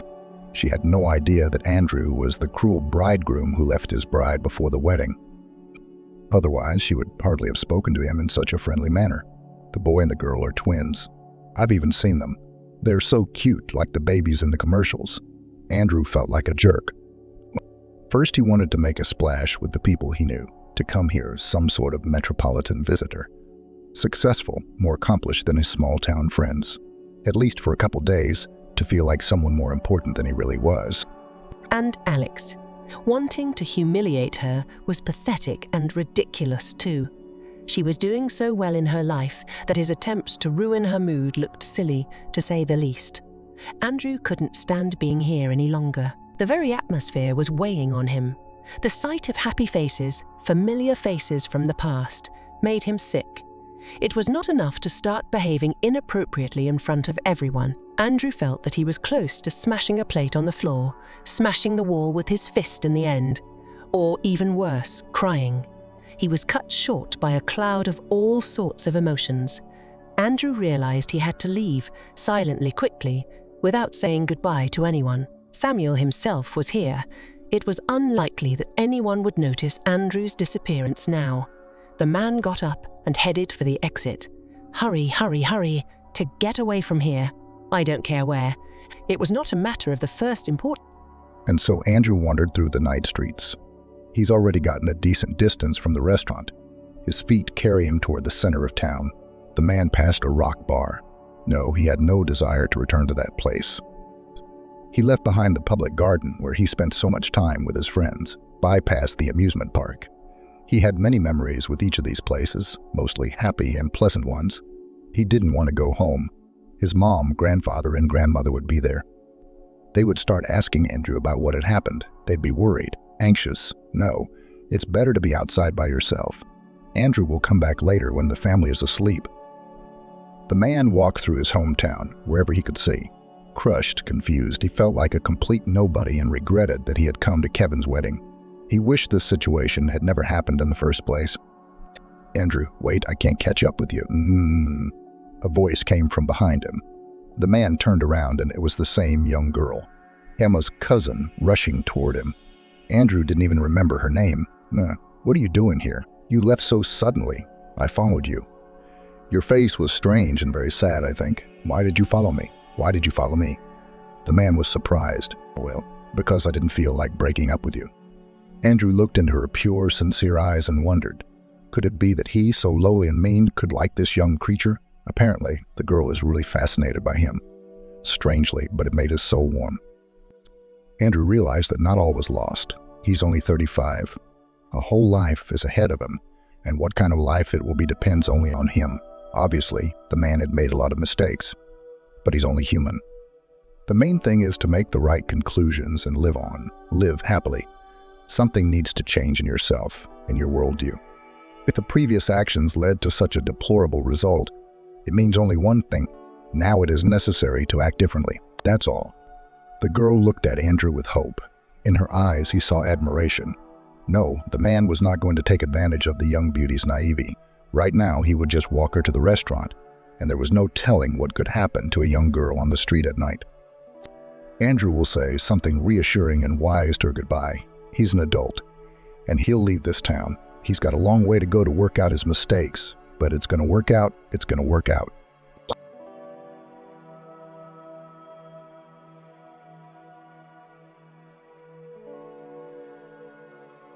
The small assembly hall of the school was filled with students in resplendent prom dresses and fancy suits with ribbons tied. They took turns to the stage where a tall, formidable woman with a joyful smile, the principal, handed them their certificate. Next to her stood a short woman in dark glasses and a long green dress. She hugged each person who received a cherished book and cried on their shoulder. The Cynthia Wright Academic Excellence Award goes to Cynthia Wright. The headmistress said loudly into the microphone. A skinny girl in a red dress the color of her certificate, and with a long white braid rose from the hall and made her way to the stage. She was given an award, a red certificate, and a small bunch of flowers. The girl went up to her class teacher, a woman in a long green dress. "Cynthia, darling, how happy I am for you. You have a brilliant future ahead of you. I'm sure you're clever." The woman's tears flowed again. "No, kind, purposeful. You will definitely achieve everything you want. Got it?" The girl nodded and hugged her class teacher. "Thank you for everything." Cynthia came down from the stage and sat down in the hall, continuing to watch the presentation of certificates. Suddenly, someone jumped up to her and whispered something in her ear. Cynthia opened her eyes wide and jumped up from her seat. "She has decided to leave the child in an orphanage. Do you understand?" shouted the mother to the girl. "We have to do something. Stay here." "Nah," Cynthia ordered and ran towards the house. Thankfully, it was not far away. The The girl ran into the house and saw her older sister, who had already packed a bag for the baby and was holding the girl in her arms. "Betty, what are you going to do? You're not just going to leave this little girl at the orphanage, are you?" Cynthia asked. She looked hopefully at her sister, who had gathered her long dark hair into a thick braid and was wearing a tracksuit. She didn't look like herself now. Usually a bright and majestic girl who gathered crowds of guys around her, she was now unassuming. "You don't understand, Cynthia, this." The girl shook the child. It doesn't let me live normally. It drains me of my strength. It's always screaming, and I can't take it anymore. It pisses me off, makes me act like I'm not normal." Cynthia slowly approached her sister, shaking her head. "It's her, not it. Don't you realize it's a child? You can't just do this to her. You can't abandon her, you can't put her in an orphanage. Do you understand?" The girl said almost pitifully, "Then take her for yourself." Betty raised her head. "Get rid of her. Get rid of the screaming and the crying and all that. I don't want it. I don't want to hear her howl every night." Without hearing her sister's reply, Betty walked over to her and shoved the baby in, throwing her bag of belongings beside her. "No, you can't leave her." Looking into the girl's big blue eyes, Cynthia said, "What do you mean I can't? I can give her away. I don't care where, to you or the social services, it doesn't matter." The baby cried and Cynthia started to rock her, trying to calm her down. When the girl looked up from the baby, her sister was gone. Only a breeze blew in from the ajar door. 25 years later, the large wall clock struck 6. The thick hand showed the early hour when everyone who didn't have to get up early for work was asleep. But Rita was already standing by the cooker, preparing oatmeal porridge and scrambled eggs. Bruce didn't eat porridge. He liked eggs with bacon. His loving mother tried to make everything to his liking. Bruce and Frank had to get up early for work at 8 a.m., and Cynthia left for her job half an hour early, so they had to get up at 6 a.m. to make breakfast, iron their shirts, and walk the dog. Chappie was hanging around his mistress, wagging his tail merrily. Actually, Cynthia wasn't his owner. Gabrielle's daughter had got him for herself, but then married Ben, who was allergic to fur. Just like that, very smoothly, the poor animal moved into the small one-bedroom flat. With her chores done, Cynthia started to get ready for work. She was an ordinary school teacher who taught geography lessons in a small school. She had dreamed of traveling since childhood, but life had turned out so that she had only seen other countries in atlases and pictures in school textbooks. It took Cynthia a long time to get to work, and she traveled by bicycle because she did not have a car. In general, the family had 2 cars, one for Frank and one for Bruce. Cynthia helped to buy them. Frank was the first to get a used car for his 18th birthday, but soon his younger brother was jealous of him. The woman had to take out a loan to please her favorite son. Of course, they did not give their mother a lift to work. They had a hard day's work ahead of them, so they needed to sleep and rest. Cynthia would quietly cycle away in good weather, but in snow or rain they could take the bus. Cynthia had a best friend, the perky Kelly. They had met at school when Cynthia had applied for a job as a geography teacher after college. Kelly taught biology and often came to her friend's house to talk about life and discuss the latest news. This day was no exception. On arriving at school, Cynthia learned that the Year 11 classes were being taken away to prepare for the final bell, so she had no lesson. Kelly, who had given her rowdy 5th graders a test paper, quietly went next door to check the exam schedule. Kelly caught Cynthia checking her notebooks. Her girlfriend. "Do you even rest once in a while?" Cynthia lifted her big blue eyes and removed her glasses from her face. She looked at her friend with a squint and a degree of incomprehension. "I didn't have time to check on the house last night. I was up late cleaning the bathroom. Then I had to wash a stain on Frank's white shirt. He really likes it." "What time did you go to bed?" Kelly raised an eyebrow lazily, anticipating the answer. She'd known Cynthia for years and was aware of all her household chores. Cynthia shrugged her shoulders, put aside her notebook, and stood from the table. "Tea, would you like some?" Kelly nodded. "About 2 o'clock, I guess, to be honest. I can't remember. Bruce was up late watching some really interesting film, and I couldn't sleep." Kelly rolled her eyes. "I still can't understand why you sleep in the same room with Bruce while Frank is alone. Aren't children supposed to be in the same room?" "They're not exactly kids," Kelly muttered. "Are they thinking of moving out of their mother's house? They're both well into their 3rd decade." Cynthia shook her head and remained silent. She thought such talk from her friend was utter nonsense. Kelly herself had married much later than Cynthia and had given birth to a daughter 15 years ago. It was certainly not her place to speculate about such things. Nah. "How's Gabrielle?" Kelly asked, pouring sugar into her mug. Cynthia shrugged her shoulders. "No, she and John had a fight the other day. I don't know how things are going. I try to stay out of their lives, you know. She should be very grateful to you," Kelly said with a slight tilt of her head. Cynthia was the only one who understood her hint. "You're too good a mum for her." Cynthia shrugged her shoulder uncertainly, grimacing slightly. She understood what Kelly meant, and she hated that her friend had brought up such an unpleasant topic. "How's your Justin? He sent me some pictures from school recently. I'll show you." Kelly smiled and reached for her phone, which was full of pictures of her nephew from the university in the capital. Cynthia got home before her sons for the first time in a long time. Usually, she stayed up late, sitting with underperforming students or checking a mountain of notebooks. Today, she let an 8th grade boy off in honor of his birthday and left the notebooks for the next. Her daughter called and asked to meet.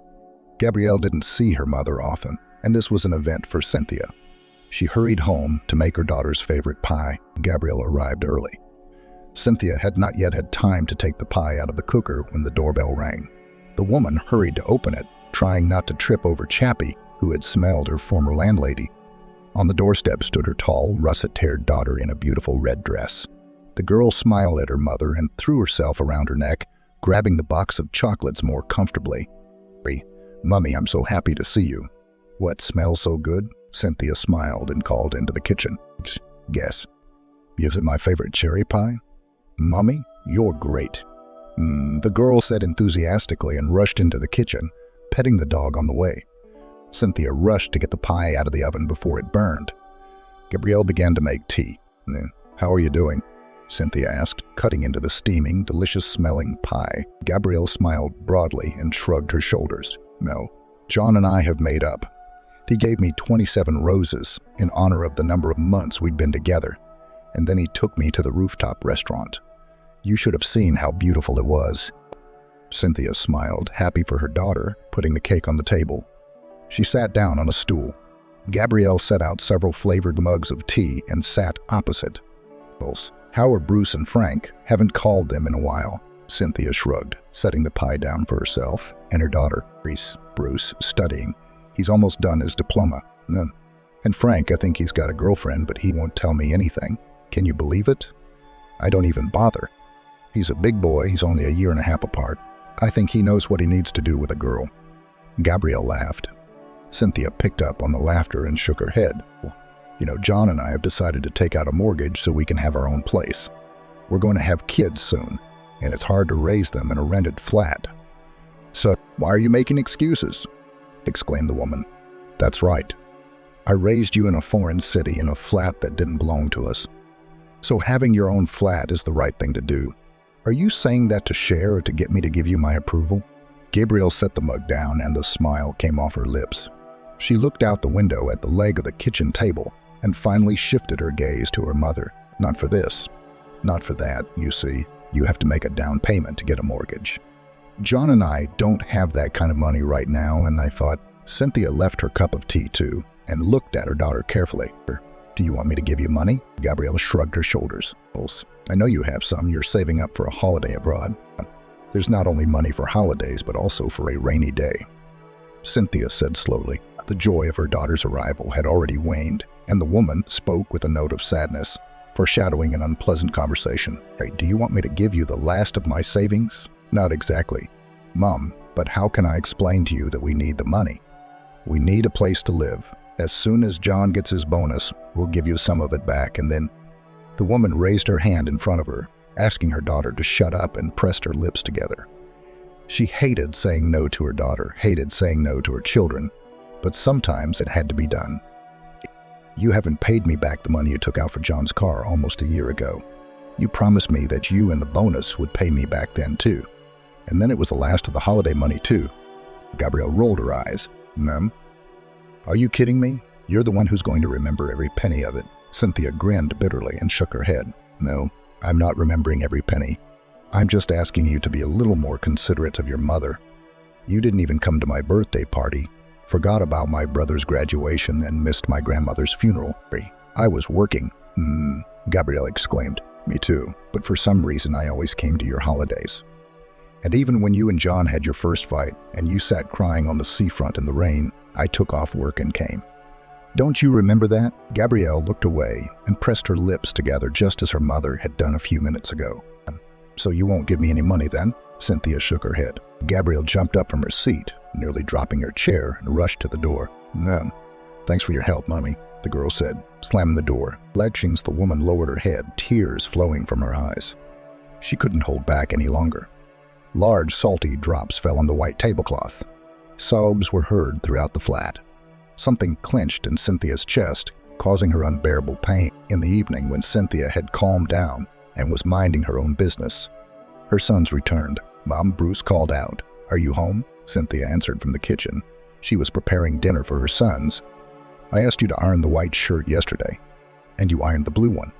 Like a fool, I went to the open house alone in blue.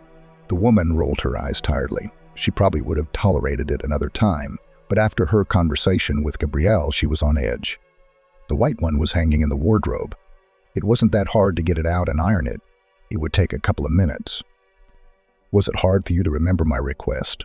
The boy asked capriciously and walked into the kitchen. Cynthia turned sharply in his direction and threw the towel back on the fridge. You're almost 22 years old. You're a grown-up guy. You're dating girls and looking for a prestigious job. And you're asking your mom to iron your bloody shirt? Are you going to hide behind your mom's skirt for the rest of your life?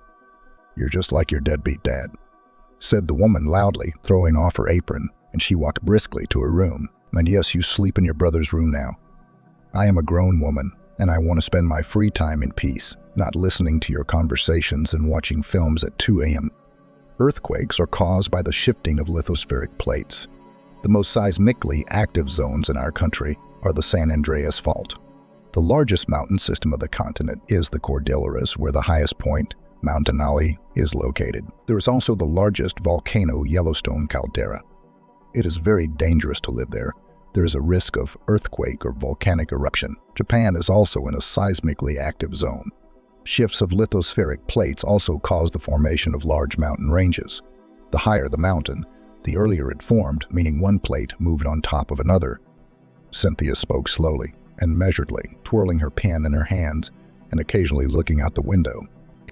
She liked to teach lessons, but sometimes she would forget her homework on purpose and teach new material without paying attention to the fussing and talking of the students.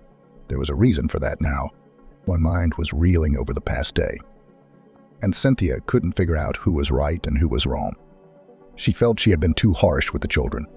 After all, it wasn't Bruce's fault that she had forgotten about the white shirt. Gabrielle was just starting her adult life, and she needed her parents' support. Besides, comparing her son to his father was fundamentally wrong.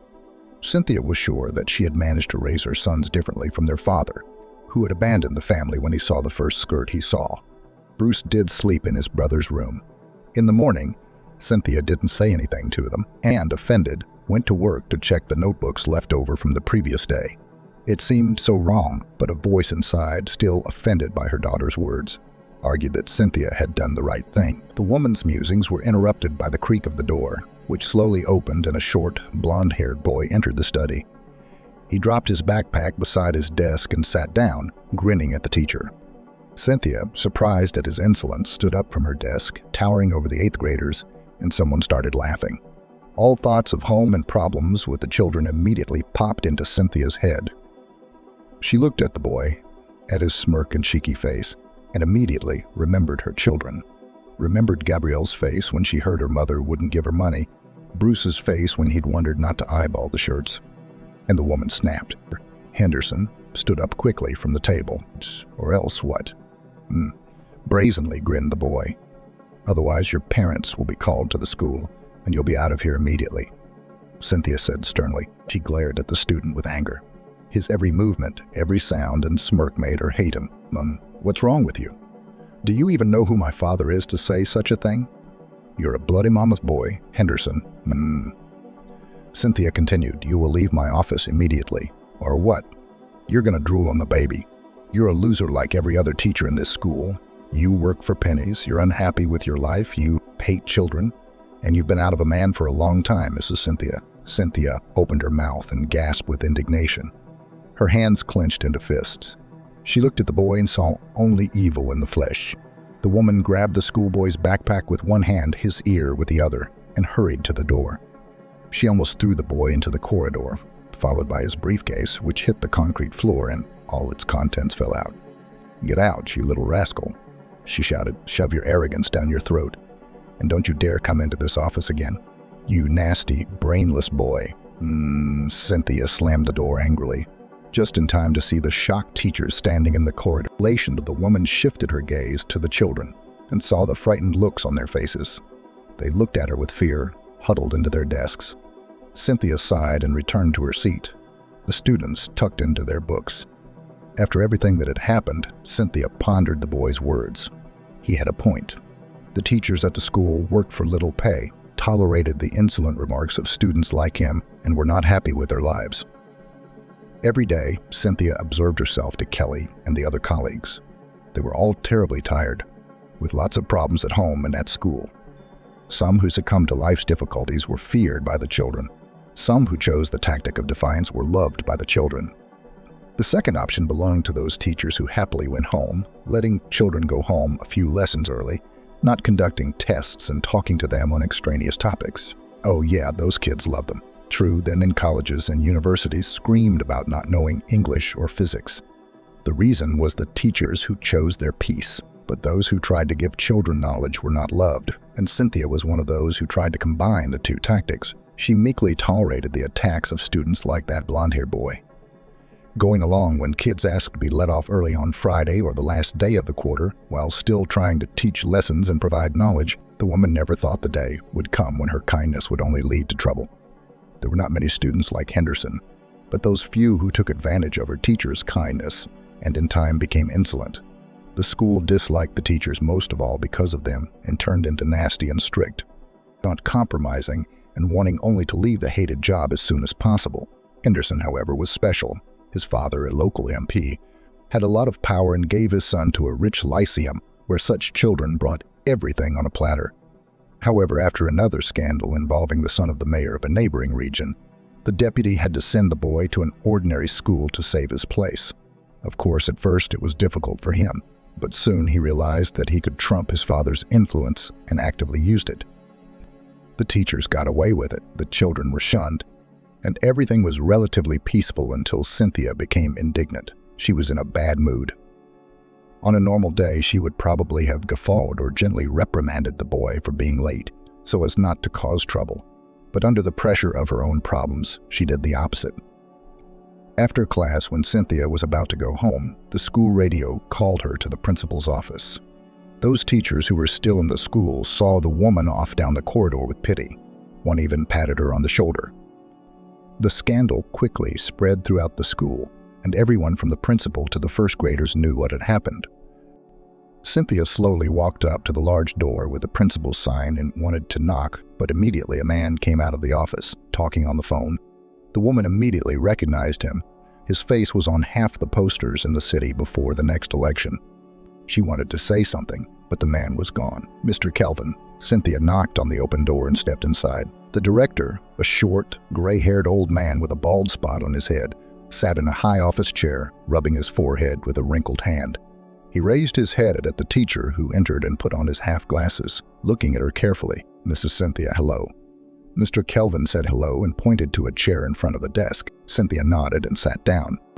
"Is this about Henderson?" Mr. Kelvin nodded. "I'm sorry, Cynthia." "Cynthia, I remember you as a girl when you came in after college with a baby in your arms. I remember everything you did for the school. But you realize we don't want any conflicts with the deputy, don't you? How did you even get that boy thrown out of your office by force? That's not like you." Cynthia lowered her head low and sighed. "I'm sorry, Mr. Kelvin. It's just I'm having problems at home and a bad day." And he said that sort of thing, me.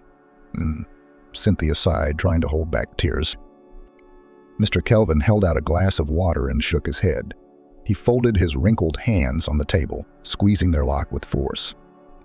"I'd love to keep this thing quiet, Cynthia, but you have to realize that the school doesn't want any trouble with his father.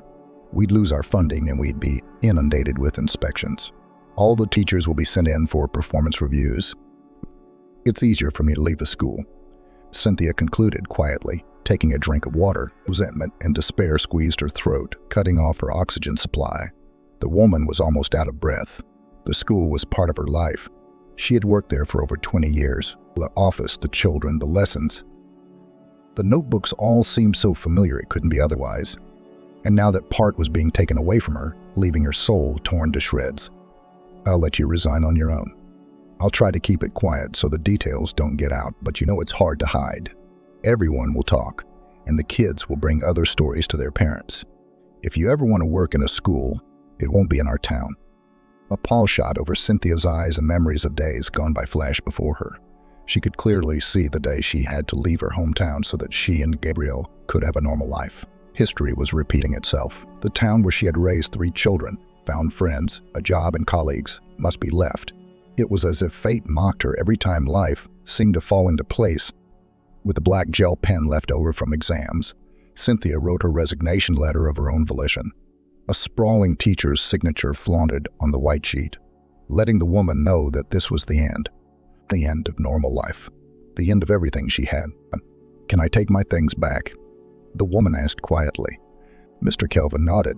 Of course, Cynthia. You can come and say goodbye to your children, to your colleagues. Maybe when the kid graduates, you'll be able to come back. Thank you, Mr. Kelvin. Cynthia nodded. I'm grateful for your kindness, for everything you've done for me. When Cynthia came to work at the school, Mr. Kelvin was the head teacher and physics teacher. He took kindly to the young girl, who was not even 20 when she came to work before she had finished her studies. He helped her get on the waiting list for housing for a young family. He had let Gabrielle go when she was sick, was okay with maternity leave, and had helped the young girl in many ways. Cynthia was grateful to him for that. With a stone on her soul, Cynthia went into the study to pick up her things and a few books. Following her in was Kelly, who, only seeing her friend's hard stare, shook her head. She knew at once what had happened. Did the principal give you time to pack your things and say goodbye? Nay, he's wrong. It's not your fault what happened. That's what we all wanted to do to that underachiever. Kelly, I threw him out into the corridor. He fell on the concrete floor. Thank God he didn't hurt himself. Not only would I have been sued, but I wouldn't have been able to forgive myself. Cynthia exhaled and sat back in her seat, covering her face with her hands. The fact that they let me resign is lucky. You should be fired with a reprimand in your personnel file, not given a free pass. Kelly walked over to her friend and hugged her lightly from behind. She rested her head on her shoulder and remained silent. The house is a mess. I had a fight with Gabrielle and Bruce. She asked me for money for the mortgage and I said no. That's what it's all about. You know, if I'd given her the money, it would have been fine. I had to buy a pole. No, it wouldn't have been fine. Kelly said sharply, they're grown-ups and they're on your back. You wouldn't be able to stand it if not now, then later and you need to start your life without them. They're your children, I understand that, but you can't give them all of yourself. You've already done too much for them, especially for... Cynthia shook her head, staring at the desk. She saw notebooks, textbooks, pens, and a newspaper. The woman grabbed it and flicked to the page with the ad. Now, look, Cynthia jabbed her finger at the small ad on the last page. There's a cabin for sale, cheap in the neighborhood. It's almost next to where my grandmother lived. She died a long time ago, but I remember being there. It's very beautiful. So buy it. I know you've got the money, and you can almost go back to your family. It's near your hometown, isn't it? Cynthia nodded. You can start a new life away from the children of deputies who don't know how to raise sons. Cynthia nodded. Do you think it would be worth it? The peace of mind. Yes. Kelly's husband, William, helped Cynthia move things into her new home. The woman packed everything up while her sons were away. She left them a little note and left, determined to start a new life. It seemed so strange. At 40+ years old, starting a new life, Kelly didn't understand her friends' worries, constantly cheering her up. The cottage was not far from Cynthia's hometown, a 40-minute bus ride away, and she could be at the cemetery where Cynthia's mother and father were buried. It was lovely, although the cottage did seem a little dilapidated. William had told them that it could be rebuilt, the roof patched, the kitchen floor redone. The gas was there, the walls were strong, even the furniture. The man shifted his gaze to the chair that had broken after Kelly had sat on it, face almost intact. How are you doing on the money? Cynthia shrugged her shoulders. I've spent most of it on the house, of course, and I haven't added to the piggy bank in a while. But it's enough for the first time. Maybe I can even pay for roof repairs. Do you think it's expensive? William scratched the back of his head and looked at the roof. If you hire a crew, yes, you can find handymen in the village. They'll do it cheaper, but the main thing is not to hire alcoholics. They will drink more than work. And grinned. Oh no, okay, well, thank you guys. You've been a big help. Kelly waved goodbye to her friend and got into the car. She had to get to the rehearsal for the last bell. Her 9th grade class was graduating. Cynthia stepped out of the house and took a closer look around. It was small, 4 rooms, a bedroom, kitchen, bathroom, and hall. There was also a small porch, but it was a summer porch, and it was hard to count that as a separate room. Cynthia considered herself very lucky to have bought the house for such a small amount of money. When she asked the seller why it was so cheap, he said the village was dying out and the school might be closed soon. No one was going to buy a house there, and he had inherited it by chance from a great aunt who had died, so he didn't value it much. There was a lot of work to do to improve the house, but the woman was ready for it. She was finally alone. Cynthia spent more than 3 days cleaning the old house. On the 4th, she left the most difficult part, the attic. Admittedly, she was afraid to go up there. It didn't look secure, so she climbed up there very carefully. Plus, it was dirtier than all the other rooms. No one had clearly been in there in about 20 years. At my lights, and the woman set up the stepladder and slowly climbed up to the trapdoor in the ceiling. She almost fell in, but when she got to the top, she realized there was more work than she thought. In the attic were many boxes and old chests where women had stored their belongings. Cynthia decided to start sorting through the boxes to throw away anything she didn't need. Rolling up her sleeves, she sighed and sat down on the dusty floor. The first 3 boxes were women's things. The 4th contained children's toys. Cynthia took them apart at first, winding up dolls and wiping dusty cars, but then gave up the futile endeavor and left the box. Another one contained albums of photographs. Cynthia flipped through them, marveling at the happiness of the people in the pictures, and set them aside. The farthest box was small and light. Cynthia opened it and aghast. On the very top was a wooden frame that held a picture of her sister and a strange guy. They were hugging and looking happily into the camera lens. Cynthia wrapped her shaking hands around the photograph. Betty.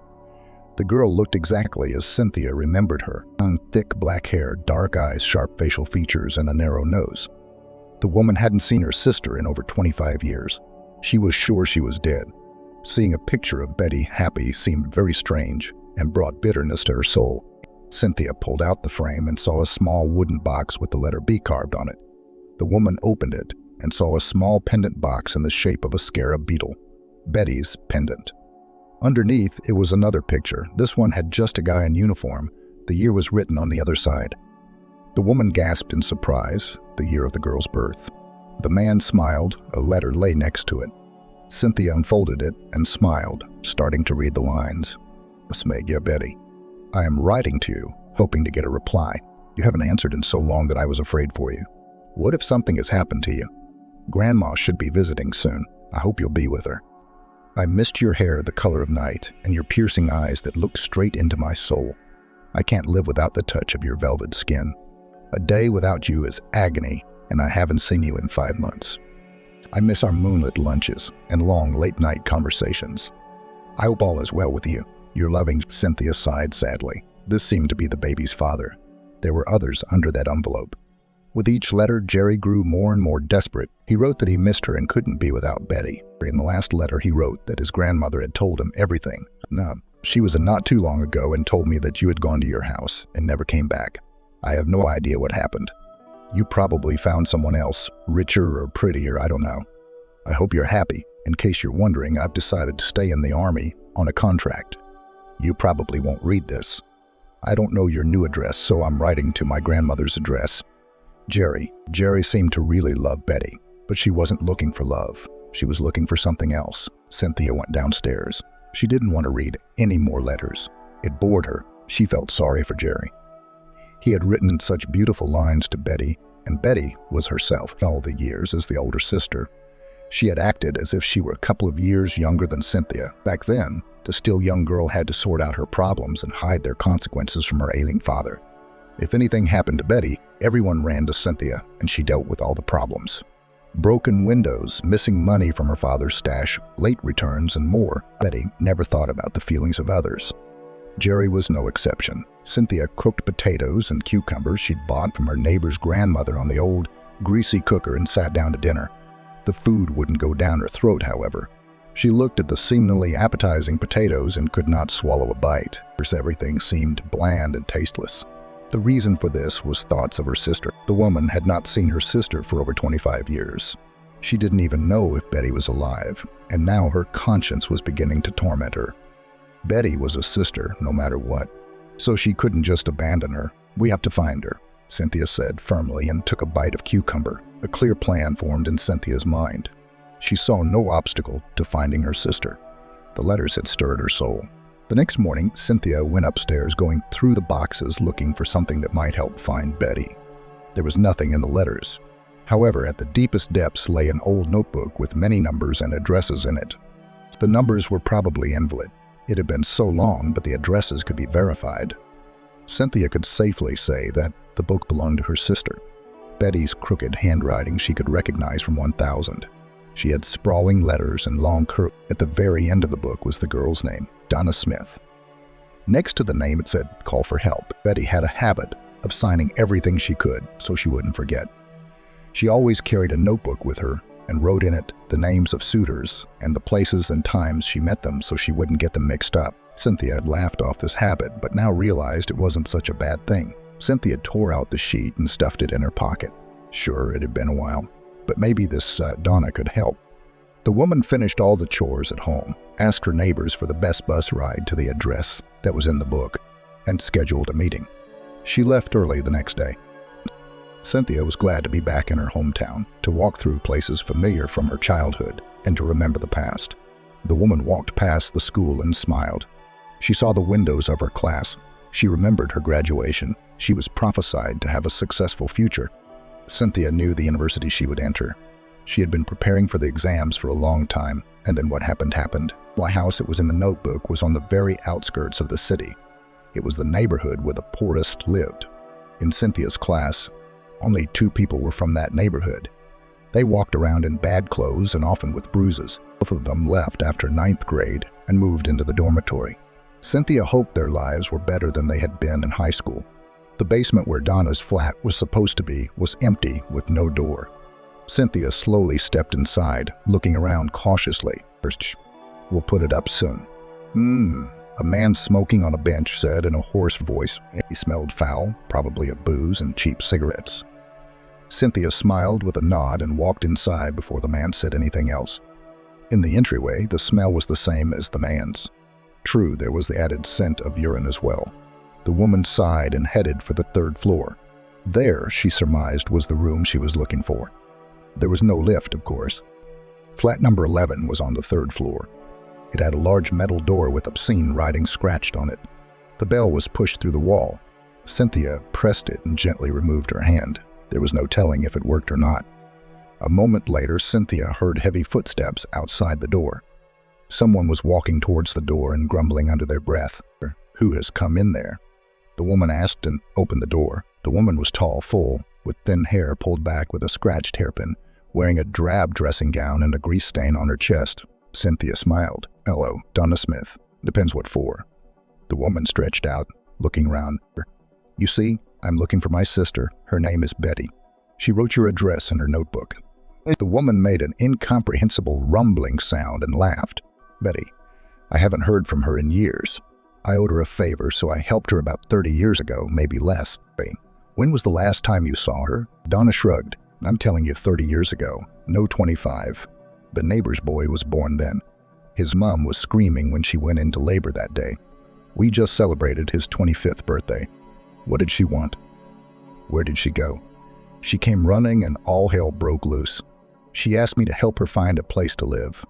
But I gave her the number of a friend who rented a room in a communal flat in the region. She took it and ran away. Can you give me the address?" Donna grinned and held out her hand. "We don't give out information for free." Cynthia rolled her eyes but reached into her purse. Pulling out a 3-note note, she handed it to the woman and tilted her head. Donna went back into the house, tore a small scrap off the wall calendar, and wrote an address on it in scrawled handwriting. "There you go, Snow White. But there's nothing for you there." Shrugged her shoulders. "No. Why not? I heard she got married, so I don't think she's been this dump in years. Cynthia had been told that phrase too often lately. So she grimaced, snatched the paper with the address out of the woman's hand, and walked away. Name. Thank you, Cynthia mumbled politely. After being in that entrance, she wanted to wash up, so she went home. She had time to go to the address. The next day, Cynthia went to the school to ask about the vacancy. She had no intention of going home. Of course, the kids called her, but she didn't answer. That's what Kelly had said. Her opinion was one the woman usually listened to. Of course, it was heavy on her heart that she hadn't answered her sons. However, for the first time in a long time, the woman felt free. The school was small, 2 stories high, windows open everywhere. May was hot, and children with watering cans were running around outside. Next to them was a short woman with white hair and a long skirt. She was giving directions and periodically approached the girls who were planting flowers. No, Cooper, haven't you ever planted flowers before? What is this? You should have covered it all the way with. Cynthia chuckled softly and walked over to the woman. Excuse me. Could you tell me where the principal's office is? Or good afternoon. The teacher smiled. Are you someone's mom? Oh, no. Cynthia shook her head. My children are grown up. I moved to your village recently and I need a job. I thought you might have something here. Are you a geographer by training? Oh, we've got a vacancy for a geographer, but you might find something, Mrs. Camille. Ground floor, 3rd office, go in and walk straight ahead. Her door's on the left. Don't miss it. Cynthia nodded gratefully and went into the school. The headmistress' door was indeed where the woman had said. Cynthia knocked. A thud was heard. Come in, mate. Hello, my name is Cynthia. I'm a geography teacher. I just moved here and I need a job. Mrs. Camilla nodded hello and smiled broadly. My name is Mrs. Camilla. I'm the principal. Have a seat, tea, coffee. Cynthia shook her head and sat down. The geographer's seat is unfortunately taken. But we have a vacant place for a teacher of technology, drawing, and Russian. Russian you will hardly agree to teach. Cynthia nodded. I think there's a technology class there, don't they? That was Mrs. Brooke. She's a biologist. She's working 2 jobs. She's not doing anymore. She teaches everyone's biology too. Classroom management. She's also the head teacher. It's a lot of work. Then I could take the place of the technology teacher. Cynthia smiled. Would you mind? Mrs. Camilla shook her head. There's no point in signing you up now. Let's start with the new school year, but you probably need a job right now, don't you? That would be nice. Cynthia grinned, remembering how much money she had left in her account. We're short a teacher at the day camp in July. Agreed. Cynthia nodded. Mrs. Camilla brightened up and took a blank sheet of paper out of her desk and wrote something on it. You will collect the list of documents, pass the commission, and you can come and I will register you. You're just in time, you should know, Cynthia. They're going to close our school, you see. Not enough students, not enough teachers. No, they don't. And new people are coming to the village. Cynthia smiled. Yes, it's very beautiful here. Yes. If it's no secret, where did you move to? The 15th house on Okyabrskaya Street, Rita replied. Mrs. Anna's house, we remember her. She had no children of her own, but she always had a house full of children. Her nephews used to come. She'd invite the village children and give them all a treat. She was a kind woman. Rest in peace. Do you remember if she had a girl living here? About 25 years ago, tall, black hair, big eyes, and Betty. I remember her. She was Jerry's fiancée, Mrs. Ann's nephew. She was a strange girl. I never liked her. I was a bit older myself then. She was like, I don't know. What's your point? Inside time, the photos in the attic. Cynthia shrugged her shoulders and got up from her chair. Thanks for your help, Mrs. Camilla. I'll go and collect the papers. Cynthia, cheerful, walked out of school and headed home. She has a home, she almost has a job, and maybe soon she will find her sister. Suddenly something prickled inside, as if warning her, but the woman paid no attention. She only smiled at the sight of children running around the schoolyard. The house at the address Donna had given was the same as her own, except there was a door in the entrance. On a bench sat the exact same man as the one outside Donna's house. He was smoking a cigarette and looking mockingly at Cynthia. The woman shivered and headed inside. The flat was on the 5th floor. Cynthia climbed the stairs, the soles of her new trainers sticking to them, and saw a door with 4 bells next to it. The woman was confused and rang the first one, and a few seconds later someone opened the door. I'm not buying anything. An old woman's voice squeaked out. "I'm not selling. My name is Cynthia. I'm looking for Betty Wright. Doesn't she live here?" "Betty, what do you want her for?" The old woman asked suspiciously. "I'm her sister. She doesn't have any sisters. I lived here before her. She never had any sisters. Why don't you call her?" Cynthia asked irritably. "Aunt Emily, how long are you going to hug the door?" Came a loud female voice. "And this is for you," the old woman said snidely and ducked back in, slamming the door shut. Cynthia stared shocked at the closed door. A few seconds later, it swung open again. "Who's there, Cynthia?" A woman with short black hair, dark brown eyes, and plump pink lips appeared on the doorstep. The woman stood in a silk dressing gown and shocked, staring in front of her. "Betty." Cynthia couldn't bear to look at her sister. For the first time in ages, she realized she had done wrong. She shouldn't have let Betty go. She should have stopped and helped her. Then things would have been different. "Grace, come in. Are you all right?" Cynthia followed Betty into the old-smelling flat. The woman took her sister into a small, cozily furnished room with light wallpaper and a small bed. "Sit down. Do you want tea?" Without waiting for an answer, Betty poured tea from behind the teapot into a cup and retreated to the kitchen. Cynthia began to look at her sister's room. Light floral wallpaper, transparent tulle on the windows, a small dressing table with a shaped mirror and a pile of jars in front of it, a small, evenly made bed with a teddy bear on it. There were lilacs on the window and a fluffy rug on the floor. The room looked well kept and not. To be honest, it wasn't how Cynthia had imagined rooms in a communal apartment. Betty returned a minute later with 2 cups of delicious-smelling tea. 1 cup she set in front of her sister, the other she took for herself.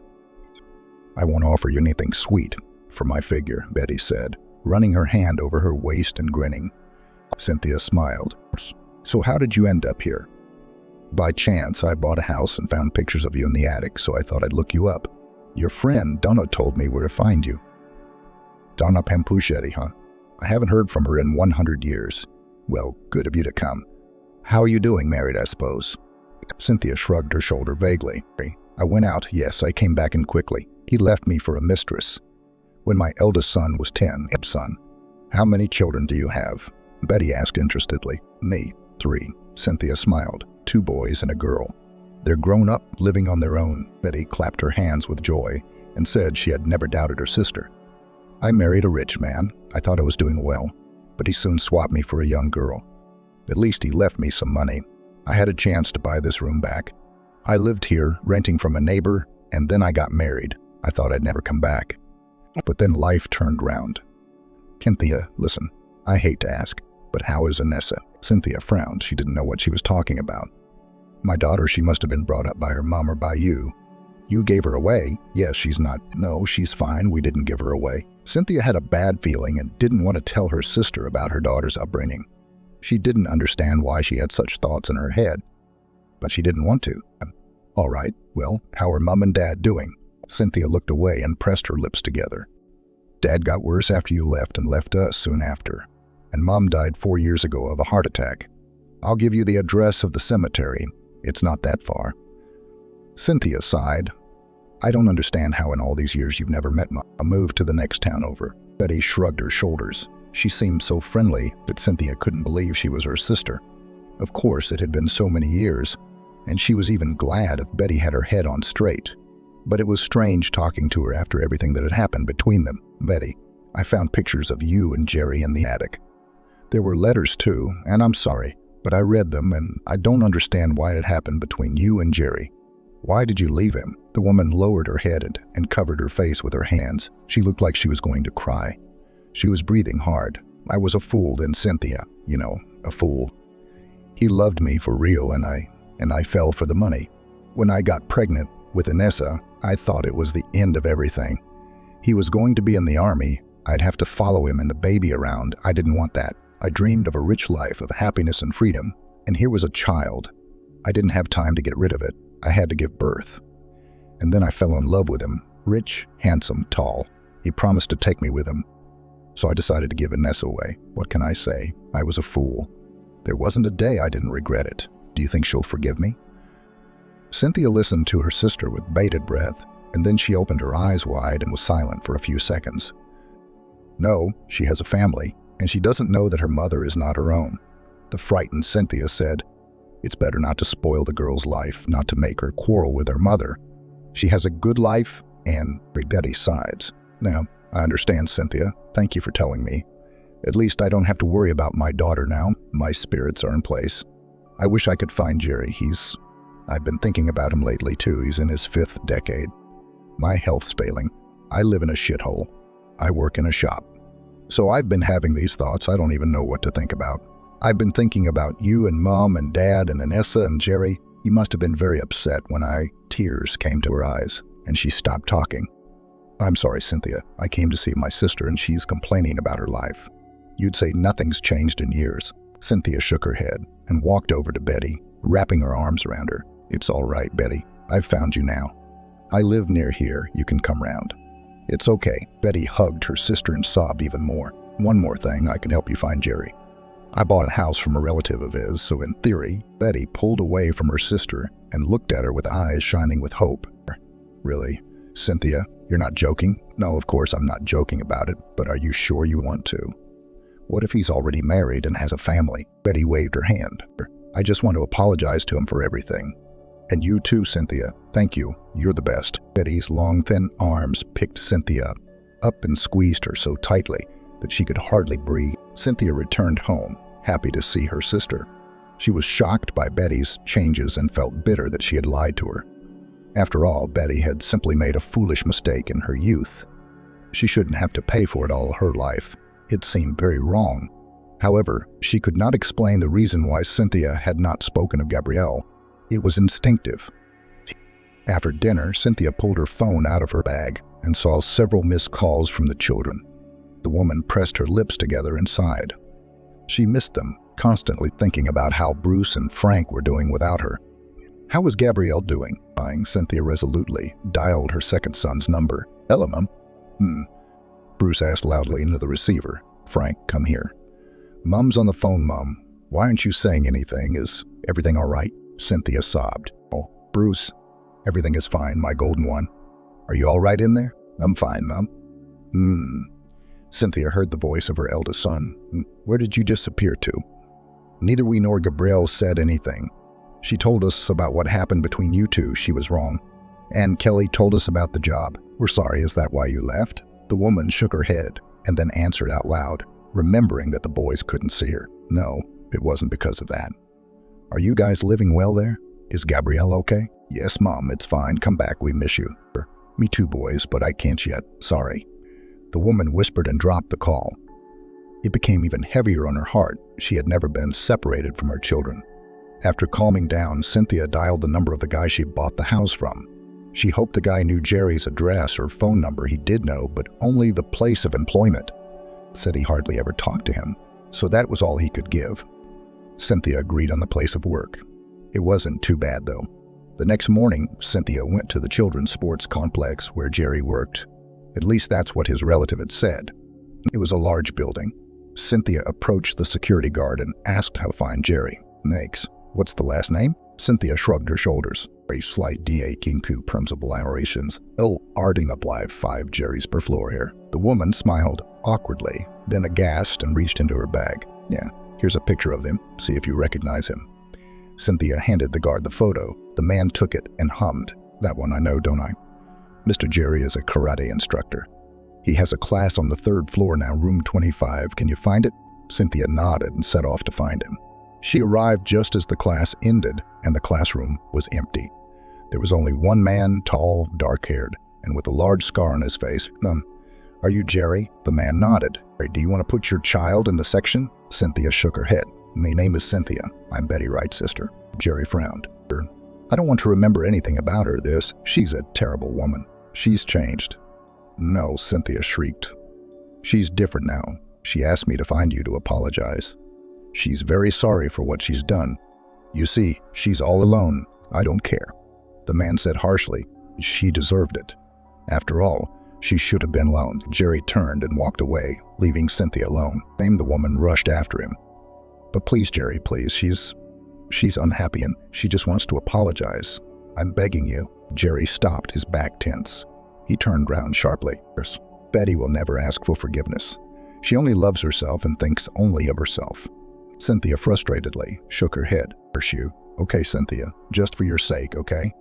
So you can see who your sister really is. Flexions of the woman brightened up and threw herself around Jerry's neck. None, thank you. Cynthia shivered. When's a good time for you, mates?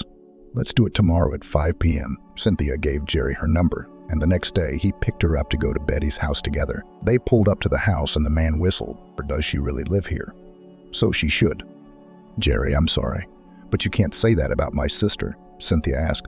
She's really unhappy. The man grinned and opened the entryway door. They went inside and up to the door. Cynthia rang the doorbell, but it didn't open. Strange, maybe she couldn't hear it.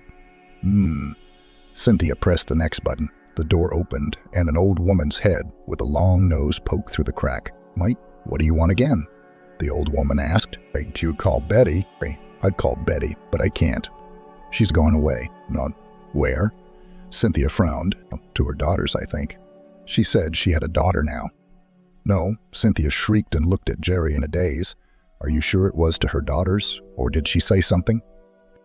She took the bus out yesterday morning. She came back in the evening, and today she put her things in a bag and took off. She said not to look for her, said she was starting a new life. What did she leave in? Ding, Cynthia asked, confused. The old woman shook her head and shut the door. The woman stepped back. What a fool I am. She's a bitch, she realized. What happened? Jerry asked and picked up the weakened woman. Me. Let's go to the car. Jerry put Cynthia in the seat, gave her a bottle of water, and opened the window. So what happened? I don't understand. No, 25 years ago, Betty wanted to give her daughter, her newly born daughter, to an orphanage because she was going to leave with a man in another city. Cynthia sighed heavily. Me. I took the girl for myself and raised her. I recently moved into your grandmother's house and decided to find Betty. I did. She asked about her daughter. I didn't tell her that I raised the girl myself. I lied, but she must have guessed. Somehow got the address and went to see her. So what? The girl understands that her own mother abandoned her. Cynthia shook her head. She doesn't know I didn't tell her I didn't think would ever turn up. No, so call her, tell her. The woman shook her head. How am I going to explain to her over the phone that I've been lying for 25 years? What am I going to say? That her mother is a liar or... Cynthia's phone vibrated. She picked it up and I had starting to cry. Jerry snatched the phone and read the message.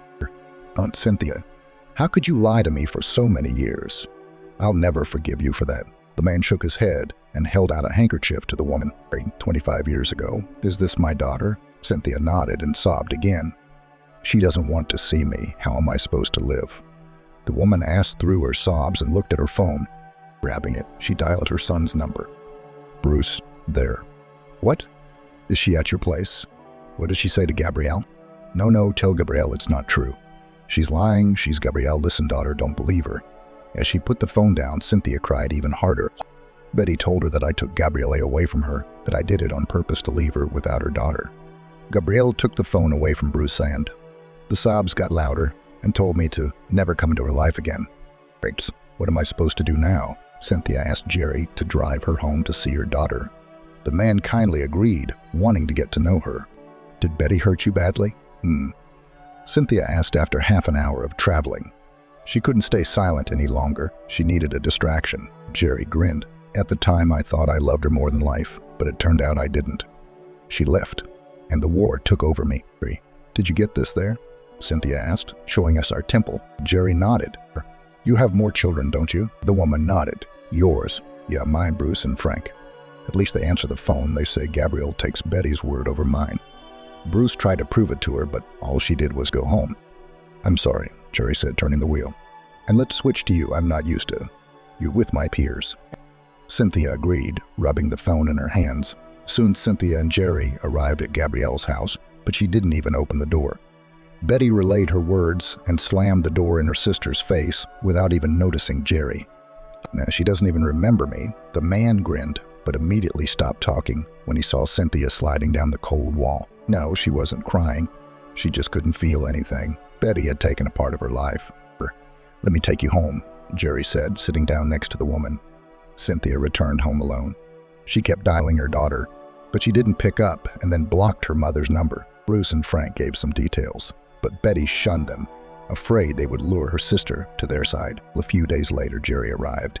He pulled up beside a leaning fence, got out of the car and clucked loud, "You look like you could use a man. The fence is all fallen down. I see the roof's thin to the first rain." Cynthia stepped out onto the porch and put a hand to her head to keep the sun out of her eyes. "What are you doing here?" "I'm on holiday, so I thought I'd spend it at my childhood home, especially since it belongs to a friend of mine." "Are you going to invite me, or do you have to pay for the entrance?" The woman grinned, waved her hand in the direction of the house, and went to prepare dinner. Jerry did stay at Cynthia's house. He ordered material for the fence and even fixed the roof. All morning he climbed on it, tapping and drilling. After lunch he climbed down, clapped his hands together and said, "Take the job, mistress, not for ages, of course, but for a couple of months will do." "Nay, thank you, let's go inside. I bought some homemade cave uses from my neighbor, would you like some?" "Sure." The man smiled broadly, stretching the scar into a crescent shape. Every day Jerry did something new in the house. Then he ate Cynthia's lunches and praised them. It was mandatory. The woman noticed that the uninvited neighbor was very good-looking. He was tall, trim, strong. Jerry was nothing like Cynthia's ex-husband. All he did was lie on the couch after a hard day's work. Every weekend he went to the bar with his friends, and even the day Frank had a fever of 40 degrees was no exception. Cynthia called an ambulance, and during the examination, her husband came back into the house barely standing on his feet. He yelled at the doctor and then went to sleep in the middle of the living room. Cynthia was terribly embarrassed at the time, and the doctor advised her to leave such a husband. Cynthia's new neighbor was a different kind of sensitive and intelligent. He kept up conversations about books and various places. "I've been to Prague. A colleague of mine had gone there. I was visiting him." Rita only smiled dreamily at the stories about different places. "I've always wanted to travel, but first there was Gabriele, then Frank, and then Bruce. Besides, a teacher's salary doesn't really allow for traveling." "Why a teacher?" Jerry asked and leaned back in his chair. He and Cynthia were sitting across from each other in the living room. After a hard day's work, they were planting potatoes. Of course, it was late, the end of May, but a neighbor had given them a few buckets and said that if Cynthia was going to stay in the village, she had better plant a vegetable garden. Jerry, as usual, was not left out.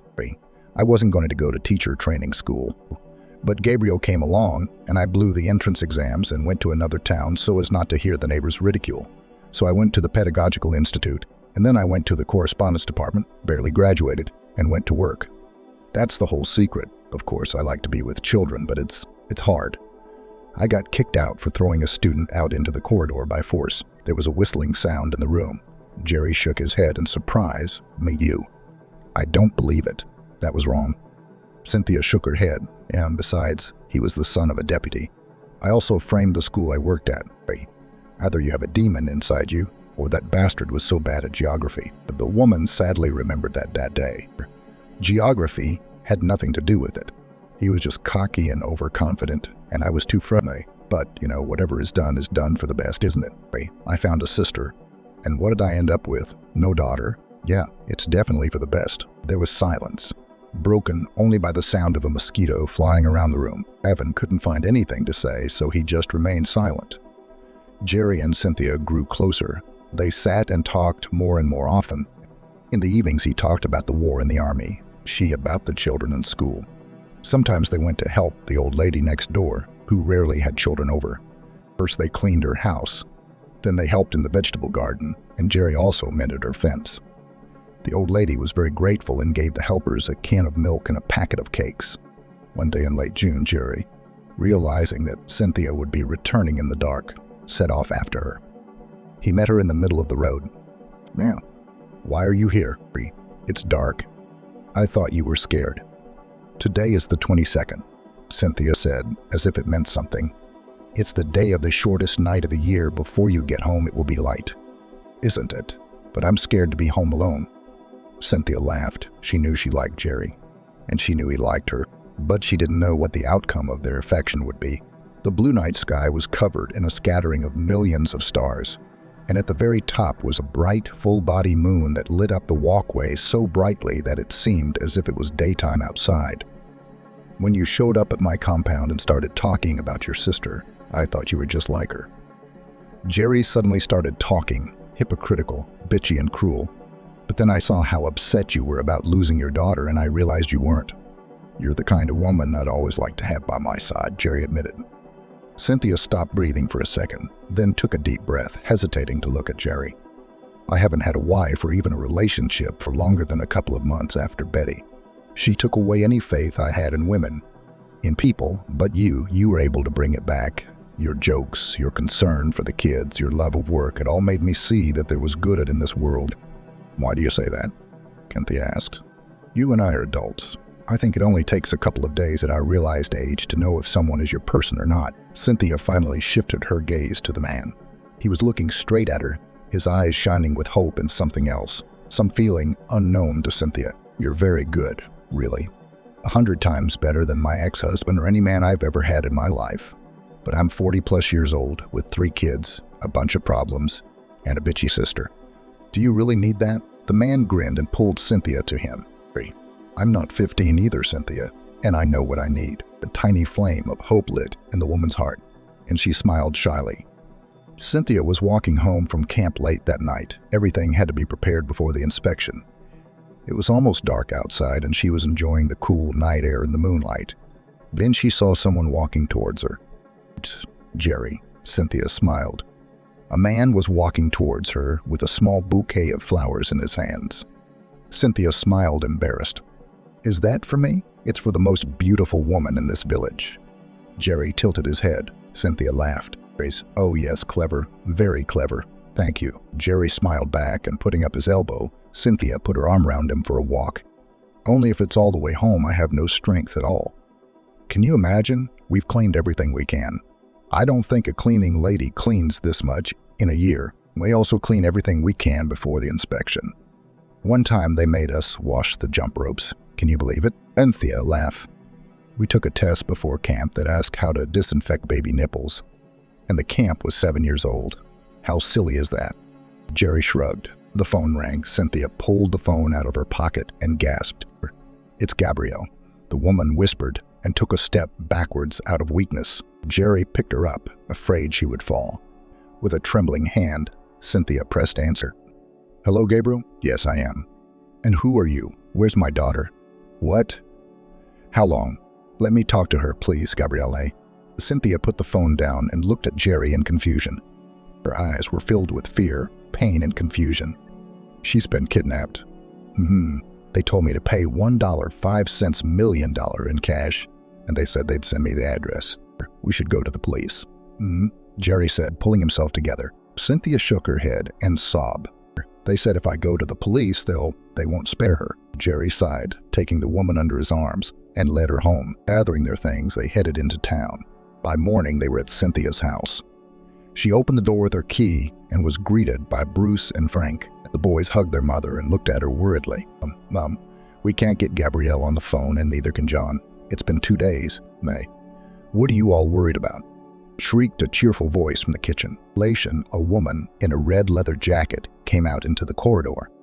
A girl wants to go for a walk, and you're already shouting. She's not going to live with that bloke for the rest of her life. Cynthia stared at her sister and threw herself right at her, grabbing her dark hair and pulling it. It's you. It's all you. You're the reason she stopped talking to me. You're the reason she was taken away. It's all you. Cynthia screamed. Sons and Jerry barely pulled Cynthia away from Betty. Jerry wrapped his arms around the woman and held her close, whispering soothing words in her ear. Cynthia began to go limp. You're crazy. Betty shrieked, standing up. Bruce and Frank looked at each other. Hey, Mom, are you saying she's been kidnapped? She already said that, Jerry said a little harshly. We got a ransom call. No. What makes you think it's my fault? Because there's no one else. Jerry said again, you're the only one out here messing with dangerous people. Betty tilted her head and looked into the man's face. No. Jerry, you? What are you doing here? Jerry clenched his jaw, remained silent. Guys, get her out of here, or I won't vouch for myself. Frank nodded at the door. Betty's eyes went wide. The boy took her gently under the arm and led her to the door. Go to your son-in-law's house, Betty. You'll be better off there. Nobody wants you here. We've only put up with you because of Gabrielle. Betty adjusted her bag on her shoulder and hummed, her chin high. With a quick stride, she was out of sight. A few minutes later, Bruce and Frank, Jerry and Cynthia were sitting at the table in the kitchen.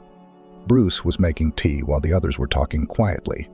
In the middle of the table was a telephone. Suddenly it rang. Cynthia grabbed it and pressed the answer button. Yes, yes. The money? We don't have the full amount. Give us time. Okay, we'll find it all. Gabrielle is alive. Let me talk to her. Daughter, are you all right there? No. Dropped. Bruce concluded and put the tea on the table. Mum, calm down. Did you hear Gabrielle's voice? Cynthia nodded. She was so frightened, I can't. Where can we get so much money?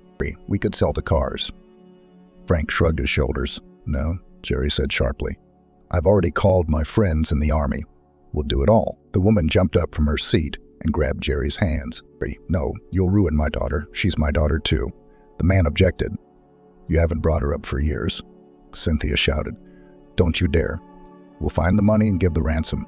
Sell the cars. She ordered her sons. Boys nodded. Are you sure it's all there? Cynthia asked, her trembling hands gripping the bundle. She was breathing heavily and looked around every now and then. Frank nodded. Make it look easy, please. I'm carrying money to ransom my daughter. Do you really think I can be calm? I can't be calm a priori. The boy shook his head. No, good luck, Mum. Cynthia nodded and walked forward. She had to save her daughter, even if she had to give up all her money, her life to do it. She was ready. The criminals had called and told her to bring the money to a safe deposit box at the airport, where to pick up Gabrielle. They would tell her later. Cynthia walked uncertainly through the airport, trying to find the safe deposit boxes. She walked to the right number and slowly opened it. Putting the money inside, she slammed the metal door shut and headed away. She didn't look around or back, walking quickly and purposefully towards the airport exit. The phone vibrated and Cynthia jumped in surprise. She picked up the phone. There was a message on it with an address. It was a few blocks from the airport. The woman rushed to the car where her son was sitting. He was in Jerry's car while he waited at home. No, Frank, let's go. I'll show you the way. The guy started the car and they got moving. In only a few minutes they were there. It was an old, abandoned factory where only bums lived and boys climbed in sometimes. Cynthia jumped out of the car and rushed inside. Frank hurried after her. They searched the ground floor and then the second, then the third, and even the basement. Frank ran round almost the entire building. Cynthia screamed so hoarse she was hoarse, but the girl wasn't there. The woman turned towards her son and began to slowly slide down the cold wall. Now, Gabrielle, we lost her, Frank. We lost our Gabrielle. Frank, what am I going to do? The boy looked around confused. He shouted once more, picking up his mother. He led her to the car. While they were looking for the girl, the sun went down and it became completely dark. Frank dialed Jerry's number. Uncle Jerry, it's empty. What's going on? What? We're on our way. They found her, Frank smiled.